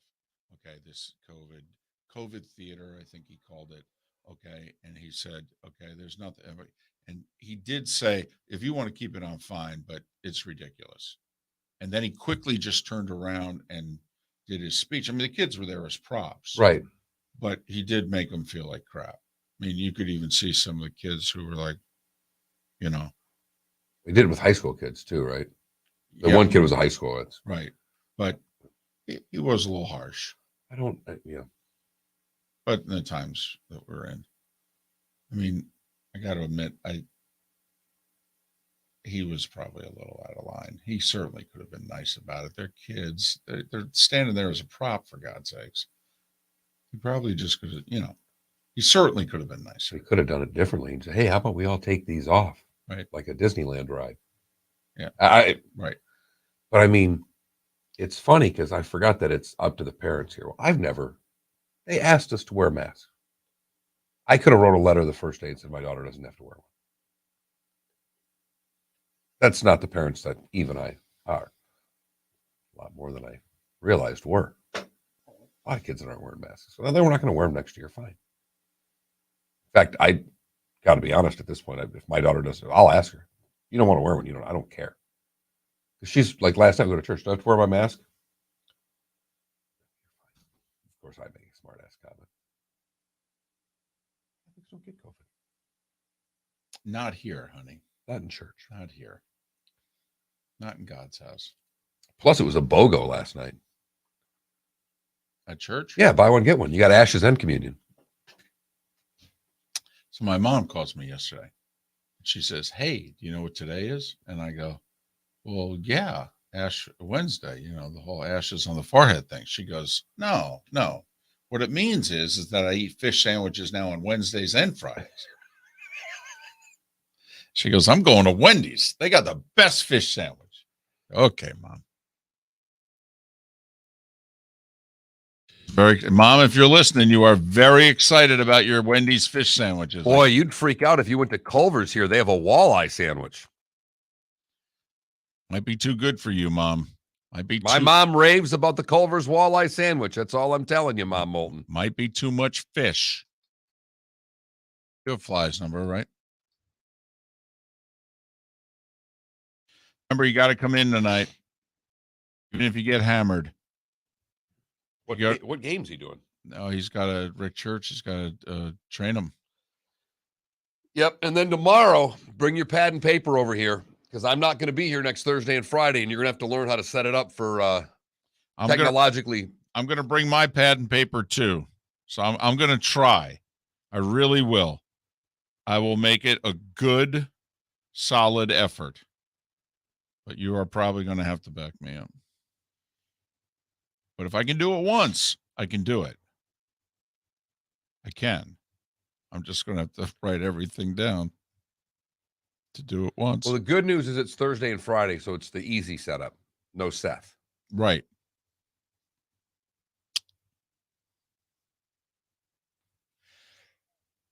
I'll need the cameras. Yep.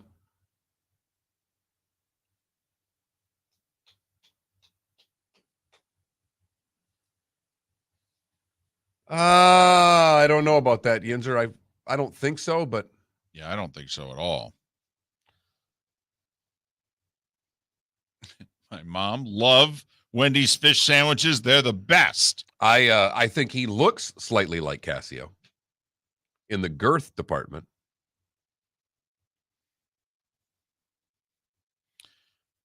And Mom, Bob Marin texted me to say you should go White Castle Surf and Turf. No, Mello. He does not, because Coach Fly's on hold. he has to sit there, actually.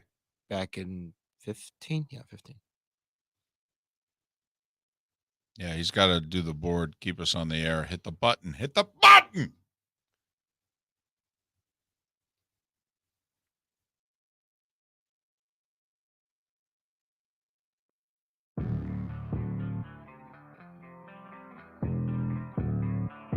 Thanks for listening. And now, more of Miller and Moulton on the Florida Sports Network. 21 minutes past the hour. Bob Nightengale, baseball columnist, USA Today, to join us in about 15 minutes' time. It's our favorite week of the year. It's the small conference tournaments in college hoops. The one-bid leagues, for the most part, are doing their thing. FGCU's in the quarterfinals after a win on Tuesday night at home against, who'd they play again? Oh, yeah, North Alabama. They're in Louisville, Kentucky. They're playing Bellarmine. Their head coach, Michael Fly, kind enough to join us. How you doing? I'm doing good. How are you guys? Oh, we're fired up. We've had a fun show. Coach, I got to ask you, you had a big lead in the game, and North Alabama came back. I think it just kind of speaks of the first couple of weeks in March in general, is that no one's going to quit. And whether you get a lead tonight or whether you fall behind, it seems like that's the mentality of either coach, to make sure their team knows at any point you can never take your foot off the gas, because when it comes to one and done time, teams never, ever give up. And I thought North Alabama did a great job of showing that when you guys had built a lead that looked like it was insurmountable. Yeah, no question. Nobody wants their season to be over. You've worked so hard to get to this point. So there's going to be no quit, no rollover. It doesn't matter how many you're up. We had kind of a wonky scene the other night. I think we were up 17. We missed a wide open dunk. It led to a 5-point swing, and I thought we took our foot off the gas just a little bit. But yeah, until the clock hits zeros this time of year, anything's in play. Well, you're in Louisville, historic Freedom Hall, I believe, tonight to face Bellarmine. They're a 2, you're a 3 seed. They've had your number the last couple years. What is it about them that has been so problematic?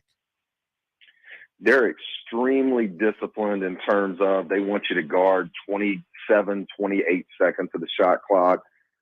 They don't want to play fast, which obviously is the way that we want to play. They do a lot of as I joke, what I would call in the NBA would be you'd be fined for flopping. In college, you are not. So on every drive, they're going to hit the deck and hope that the official calls a charge. So they're just a very different team to play against, completely opposite in terms of style that we like to play. So, when we played them this year, we had them down 8 at 2 different points in the game, both in the first half and the second half. I think there were 6 charges called in the game that were, calls and plays that don't normally happen in a game. Now, credit those guys for their defense being designed that way. But every time you leave your feet to do anything at all, it is going to be up to the officials. So we've got to do a nice job of getting the jump stop, kicking, and defending for 30 seconds of the shot clock. Write it down. Coach Fly started working the officials at 9:23 in the morning for a 7 p.m. tip. I'm impressed.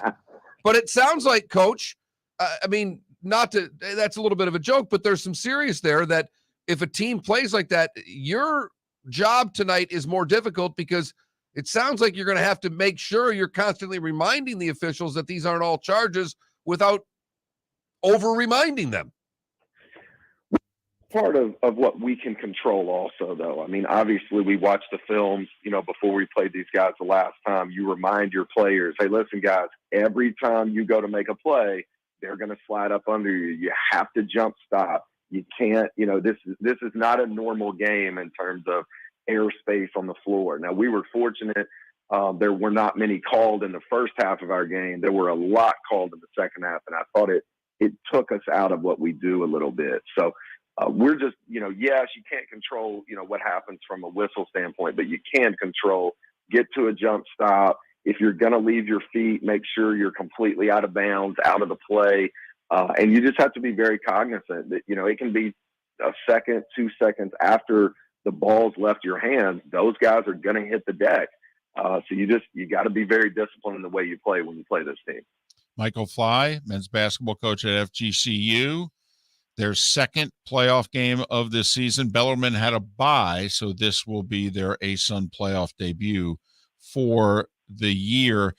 Do you think that Dunmartin, your star point guard, then has to make an adjustment tonight because he is a driver to the basket fearlessly? Do you think that this could cause him problems? It bothered him in the second half of our game. I think there were at least 2, maybe 3 called on him that, I may have had a bit of a difference of opinion, but I think he's just got to play off 2 feet. Villanova does the best job of doing it in the country in terms of driving, getting to a jump stop, making a play. We're not obviously going to change the way we play, but it's just something that you have to be cognizant of in terms of the way that they're going to defend. Now, that being said, in our game against them in Fort Myers, we did a terrific job of getting wide open looks, and we just didn't knock them down like we normally do. So if we get the same shots we got in Fort Myers, we'll have a good chance to win the game. You talked the last time we had John about getting kills on defense, 3 straight stops. How much more difficult is it against a team like Bellarmine who's going to take 25 seconds every shot clock to get those kills? Yeah, it's hard because, they're trying to make you quit mentally. It's difficult, not just physically, but mentally to stay engaged for 28 seconds. And if they don't lead the country and into the shot clock makes, I would be shocked based on watching the film. So it's more of a mental game even than it is physically. But, we had 9 kills in our last game, 9 kills the game before that. So if we can perform from a defense and rebounding standpoint, we'll have a great chance to win the game. But we're going to have to do it 30 seconds at a time, every time down the court. Sounds like a zone every now and then just to have the guys mentally and physically rest a touch would not be the worst thing in the world against Bellarmine, right? We played a lot of zone against them in Fort Myers. I think they shot 26% from the 3-point line and about 40% from the floor. We defended them well enough to win the game when we played them at our place. Unfortunately, like I said, it became almost comical, the amount of what we call horse shots that guys are normally making their sleep. I mean, we just missed a lot of open looks. So when you go back and watch tape, that's always the thing we tell our guys is, did you put yourself in a position to win the game? And we were fully in a position in the game. Unfortunately, we just didn't make a few plays we needed to make. Well, thanks for fitting us into your schedule. We appreciate it. Good luck tonight.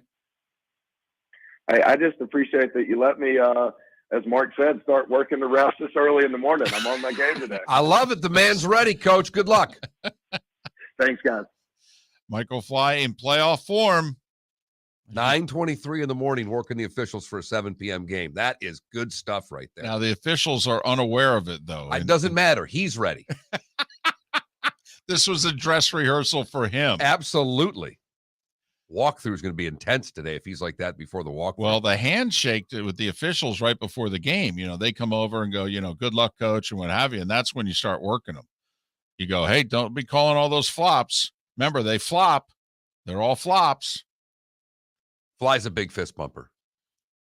Yes. This goes back when you and I, when you first started doing the ESPN3, when we were in Act 1 working in this studio, I did a season of play-by-play for FGCU when this station carried them.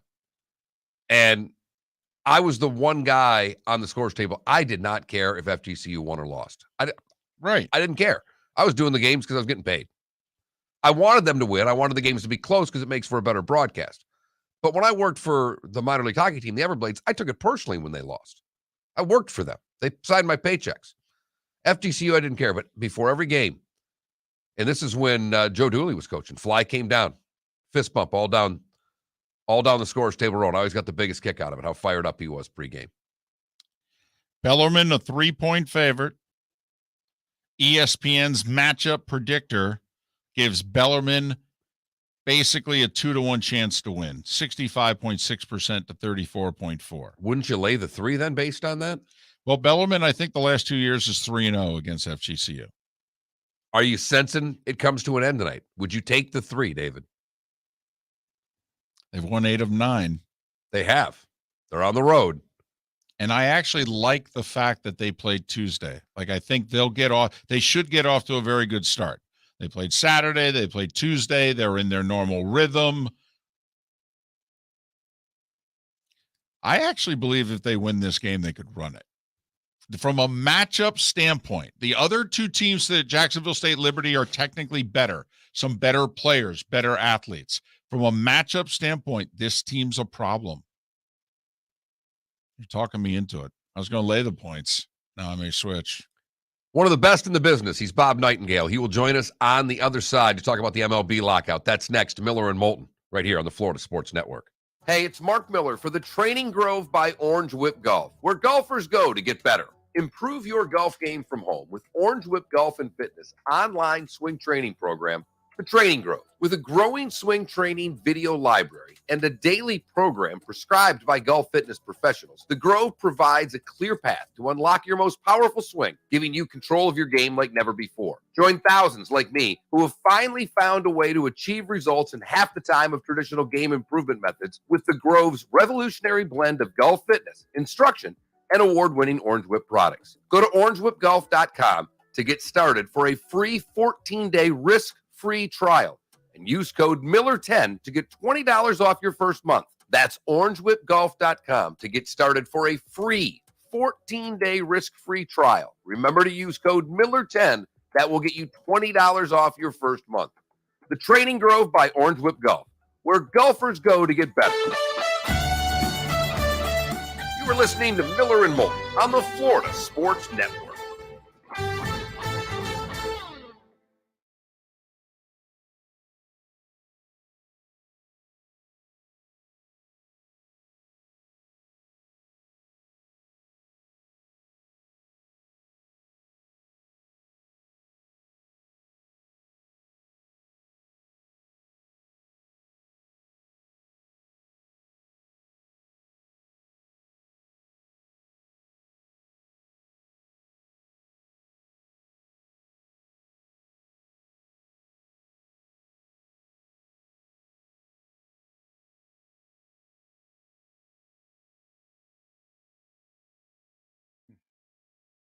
Showing better than I agree. It was nice that That helped. Masala was one of those, from didn't answer last night and sent a text at like 7:10 saying, "Hey, I can do it. 8:00 work." Yeah, great.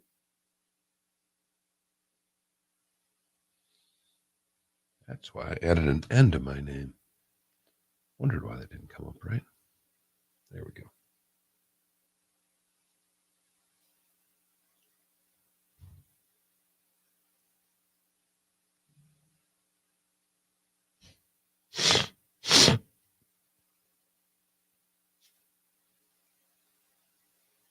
Eric Edholm that we just had on the show the other day. Yeah.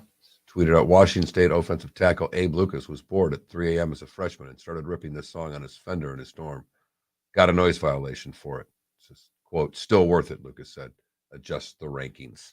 He's playing Slayer at 3 a.m. on his guitar. I'm like, all right, I like that. That was just me tweeting that out. Yeah, I know. I'll retweet it.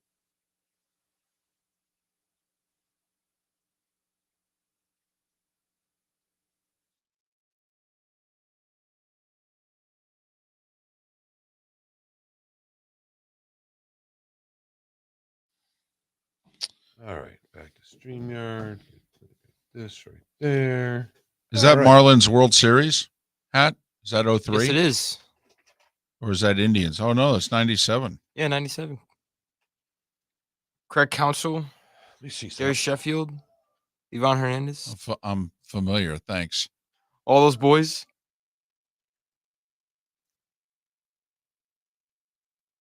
I remember I was about to be 32 then.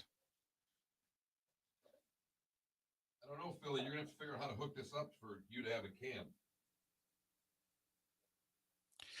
How about this? You think we could put it on the back end of my monitor? Ooh.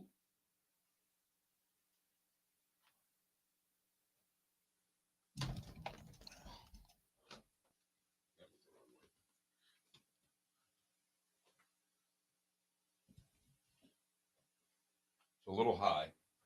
Okay. Doing a little production for next week. Thanks, everyone. Call Bob Nightengale, please. I don't worry, I got it. Is that too high? It's too high. That whole calling process takes like 30 seconds. Well, I know. But I get you. Oh, wow. There it is. Hey, now. That's the one. Now the That's it for you. You're done for today.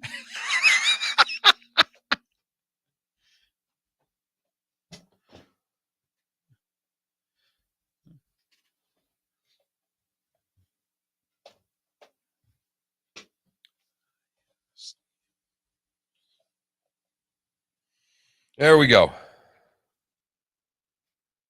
There we go.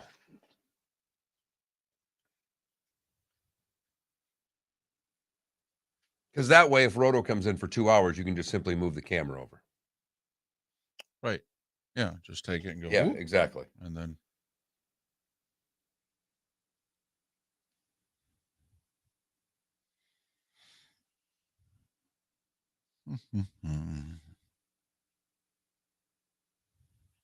no, we have Oh, not. God, no. We don't touch. No. You guys have to understand, we do not touch a thing. Bob's on hold. Excellent. Ooh, there's a SpaceX launch today, and my dad saw it on the highway. Oh, really? That's cool. That is cool. That's cool. All right, we're coming back. Great.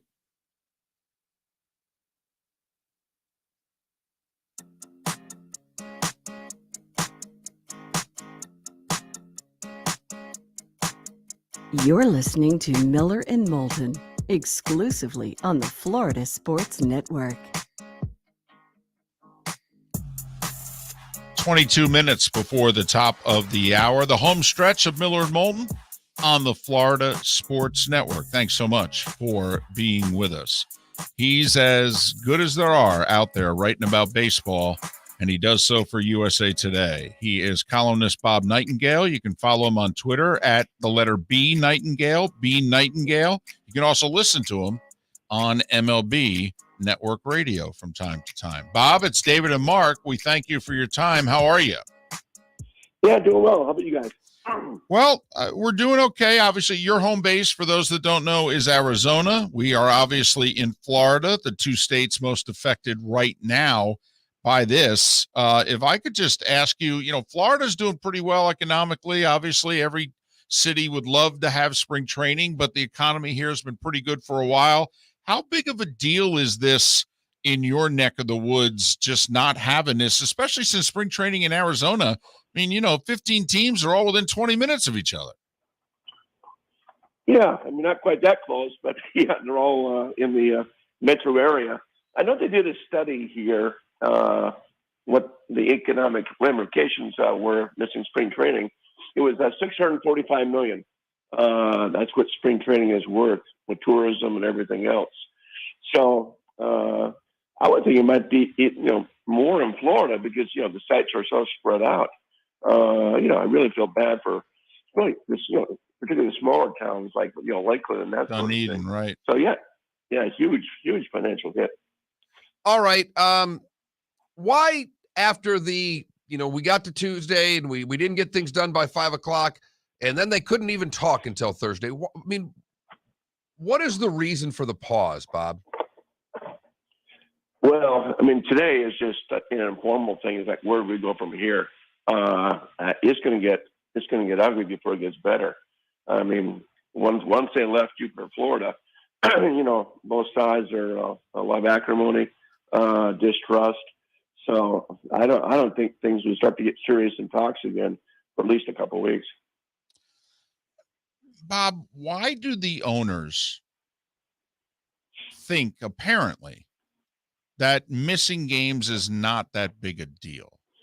Because clearly, if this is going to get ugly, and if we're going to miss a series, we might as well miss a month.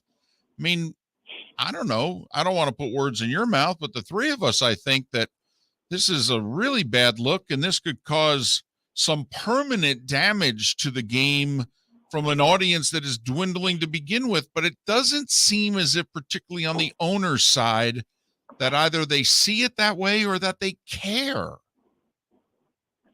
Well, yeah, I don't think that's accurate. They do care, and they care about the public image and everything else. I saw where ticket sales for the Boston Red Sox are down 30%. So I can't imagine it would be, across the board. People are disgusted. You're not going to buy tickets, not knowing those games are getting played. I think when people say they don't care, they do. I mean, once you lose about 15, 20 games off the schedule, then all of a sudden you're going to have to give some of that TV money back, to the local rights holders. The only time, with attendance, a lot of places, the cold weather sites, everybody has a solid opening day. Then it drops down in April just with kids in school and everything else. So, but no, I do believe they care. They care, but why is it crushing the union? Not crushing you. I don't know if that's the right word, Bob, but why is there such to be a canyon? It seemed that they're, when you sit there and look at it, it seems that there's negotiation points. They're both so hardline. Is it just a resistance to give in on anything to the other side? It was, and then they did make progress in Jupiter. Everybody will tell you that. I mean, they agreed on the 12-team postseason. Only $25,000 off in minimum salary. That's nothing. The big thing was the luxury tax. There's still about a $20 million divided there, and also about the pre-arbitration pool. About a $50 million thing. But the otherwise they've settled everything. The DH and all that. They got off, who's eligible for arbitration, free agency. So, they've agreed on a bunch of stuff, but not, the big one still remaining is that luxury tax. Well, I mean, obviously to the three of us, if the one side's at 240 and the other side's at 220, the obvious thing is, can't we split the difference here? Which side do you think would be most resistant to splitting the difference? I think probably the owner side, in the sense that they got to get all 30, at least 23 of the 30 owners on board of that. The trouble is you got, small markets, mid markets, large markets. Large market owners can care less. The small markets do. For instance, I think it was a factor that, two of the negotiators in the meetings were from the National League West. They saw the Dodgers spend, $75 million more than the Padres and about over $100 million more than anybody else. So I think the Dodgers were, as much a problem in those negotiations than anybody. And also now you got Steve Cohen about the Mets. They're only at about $265 million. So obviously, the Mets would love that luxury tax to go as high as possible. How big of a problem, Bob, is it that the owners, just like you mentioned, the owners are not all on the same page? How big of a problem is that in these negotiations? Well, it's a problem with the luxury tax for sure. That's what, I can't see him going to say. It would never say, okay, we'll agree with the union on what they want for luxury tax. They just won't go for it. And I think they brought that up in talks. Like, we can't get 23 votes to go up to a $240 million luxury tax, or perhaps even 230 to start with at that point. The union's taking care of their young guys. That part's been taken care of. Now they just want to make, they have the draft lottery. That's taken care of. It's pretty much now just making sure that for the big stars, they get, the teams can all bid on them without worrying about penalties.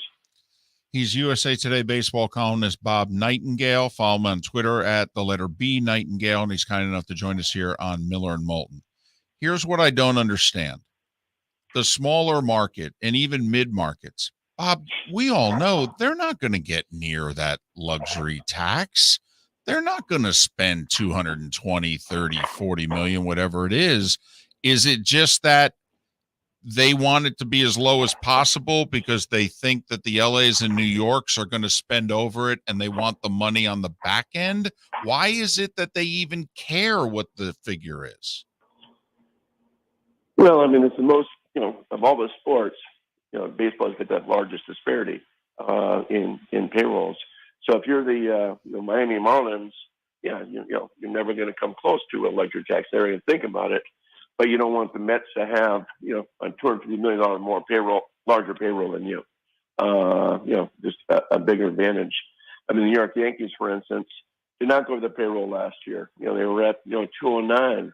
They could have used some more players down the stretch, but they used that payroll almost like a salary cap. When like as Max Scherzer pointed out, there's a problem when the San Diego Padres have a higher payroll than the Yankees. Too many teams are using that luxury tax as a salary cap. There's no doubt there. Bob, if things get done, I mean, one, you said it's a couple weeks before we even have any serious talk. What are you looking at for a start of the season? Where does your crystal ball tell you this thing starts? It looks as if April's about to be lost. How much more do you think we could lose? Or do you attribute it all back to the TV dollars? And whenever that money starts going away from the local TV contracts, the owners are going to get a lot more serious. Yeah, I think around the April 15th date, they need it. That's a big date to make sure, they're playing games by. The owners start to lose the TV money there. And the one big problem is if you go past, 15, 17 days of the season, the players aren't going to get a full year of service time. So it would delay free agency for a guy like a Pete Alonso, a Shohei Ohtani, that sort of thing. So that's a big thing. I think if everything goes right, May 1st is probably the most optimistic thing. Because I think now missing games complicates things. The players will want to get full pay. The owners say you're not going to. So, the service time issue. So that's why I think it's going to be, get ugly here for a couple of weeks. Bob, April 15th is the 75th anniversary of Jackie Robinson breaking the color barrier. That's a big deal. Not just for the sport, it was a big deal in this country. Don't you think? I mean, can't somebody in the room look at both sides and go, guys, we have got to be playing baseball with everybody wearing number 42 on April 15th? Well, I agree. But, and then I'm sure, they can also come back and say, you know what, we weren't playing April 15th 2 years ago when COVID was, a different reason, of course. We still had Jackie Robinson Day. What was it in August? So they can do that. But I agree with you, 100%. It's embarrassing for the sport, and I think I'm not sure the sport recovers from this. It took a McGuire Sosa home run race, Ripken breaking Lou Gehrig's record to kind of bring it back. But it was 15 or 16 years before the attendance was back. Tennis has been down 4 straight years now. World Series, the lowest rated World Series of all time. So I think people are so fed up with the sport, they may never come back. The little thing going out from the players right now is, saying we're locked out, negotiate in good faith. Bob, if the owner said we'll end the lockout, but whatever, you have to sign agreements that you won't strike, would that ever happen that they could get this started and try to negotiate in good faith and still play? Yeah, and they've said that. They said, we'll end the lockout if you promise not to strike. And the union's not going to do that because they want to have that leverage. And the reason baseball, has that mechanism is because what happened in 1994. They played on without an agreement. The players went on strike, in August, end up wiping out the whole postseason of World Series. So, you see teams now when the leagues have their disputes, it always involves a lockout. So I think it's almost, automatic. I just don't, the two sides distrust each other so much, nobody would ever agree like, okay, we'll play the whole season. And tough too, because then if you're playing, there's no luxury tax. So then all of a sudden teams can have, $350 million payrolls, and take advantage of this thing. So that's why it won't happen. Bob, thanks for making time for us. We really appreciate it between the time difference in your schedule. And hopefully we can talk again under, better circumstances. All right. Look forward to it. Thank you, guys. Bob Nightengale, outstanding baseball columnist for USA Today. Follow him on Twitter, the letter B Nightengale. Bob Nightengale joining us here on Miller and Moulton. You know, when it starts to look good, David, when I can pull my phone up and see that there is a 12:30 college basketball game today. Texas, Arlington, and Louisiana get things rolling in hoop today at 12:30. I love it. The Mavs and the Ragin' Cajuns. Let's go. Let's do this. By the way, very quickly, Bob made the comment about, baseball and how long it took. When they struck in 94, it was not until 2006 that baseball's attendance got back to the 1994 level. Think about it. Ripken, the home run chase, Red Sox winning a World Series, Yankees still dynastic, although it was fading. And 12 years it took to get back to where they were.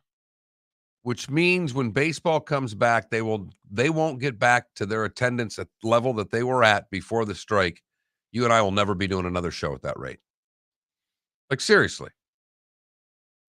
Maybe Seth's on to something. And 4 straight years of attendance going down also. And that's just to get back to the level now, which is on a downswing. What else we got today? College hoop, more college hoop, and college hoop, David. That's what we have today. Penn State's at Illinois for ranked games. Temple is at Houston, Michigan State, at Ohio State. Some of the ranked games in the Big Ten. Kansas hosting TCU. Can TCU make it 3 in a row against ranked teams, David? They've been playing unbelievable basketball. Iowa is at Michigan. Big game for the Wolverines after they pounded Sparty earlier in the week. Arizona hosts Stanford for ranked teams tonight. TCU can't get in, can they? I mean, so. they were too far off the beaten path, but this is a hell of a run by them. I mean, 2 wins against top 10 teams, I believe. It'd give them their 20th win tonight. Oh. Hey, North Carolina has 1 quad 1 win. North Carolina. I mean, the whole blind resume test, you do the blind resume test with the Tar Heels, that's not a tournament team. You put the jersey on them, you start thinking of them differently. I mean, Rutgers has 6 quad 1 wins. North Carolina has 1. And Rutgers is barely in most people's brackets. North Carolina's barely in most people's brackets as well. NBA, by the way, the Heat, after losing the tough one at Milwaukee, they're in Brooklyn tonight. KD, right? KD has returned. They get KD back. The Nets were, I think, 27-15 before Durant got hurt. They went 5-16 without him. So the Heat and Nets tonight. Miami, a 2.5-point favorite in Brooklyn. TNT doubleheaders, Memphis and Boston. Ooh, look at that. Ja Morant getting a little national love. About time. And then the Lakers Clippers at 10 o'clock. No need to watch that. There really isn't, David. No. NHL, what do we have going on tonight? We got a full slate. Lightning are hosting the Penguins, and the Panthers are hosting Ottawa in amongst 9 games tonight in the NHL. Good one out west, Boston at Vegas. And Boston got beat their last game, so they'll be a little edgy tonight. Also, Hurricanes at Caps. Nice little game. That could be a first-round playoff preview. And they don't like each other. No. Well, remember, they had a couple of playoff series back-to-back. Carolina beat them in 7 the year after they won the Cup. So, yeah, a little something going on. But that Tampa Pens game should be a pretty good game tonight. All right, we going with FGCU and the 3, or are we laying it? You talk into it. Take the Eagles in the 3. Go, Coach, fly. All right. I don't feel good about it, but all right, I'll support the home team. Miller and Moulton. Hey, thanks so much for listening. David Sampson and Pat Kerwin on the show tomorrow. Have a great rest of your day. Miller and Moulton, the Florida Sports Network. David Moulton for Napa, Napa Auto Parts, and Napa Filters. Insist on Napa Filters for your vehicles, or if you're a do-it-yourselfer, Only buy Napa filters. Napa has a filter for almost anything on earth that moves, whether it's motorcycles, foreign and domestic cars, vans, SUVs, earth-moving equipment. You get the idea. Napa Auto Parts, Napa filters. Insist on them for your vehicles, or if you're do-it-yourselfer, only buy Napa filters. Bring your big mouth to John Smith Subs and indulge in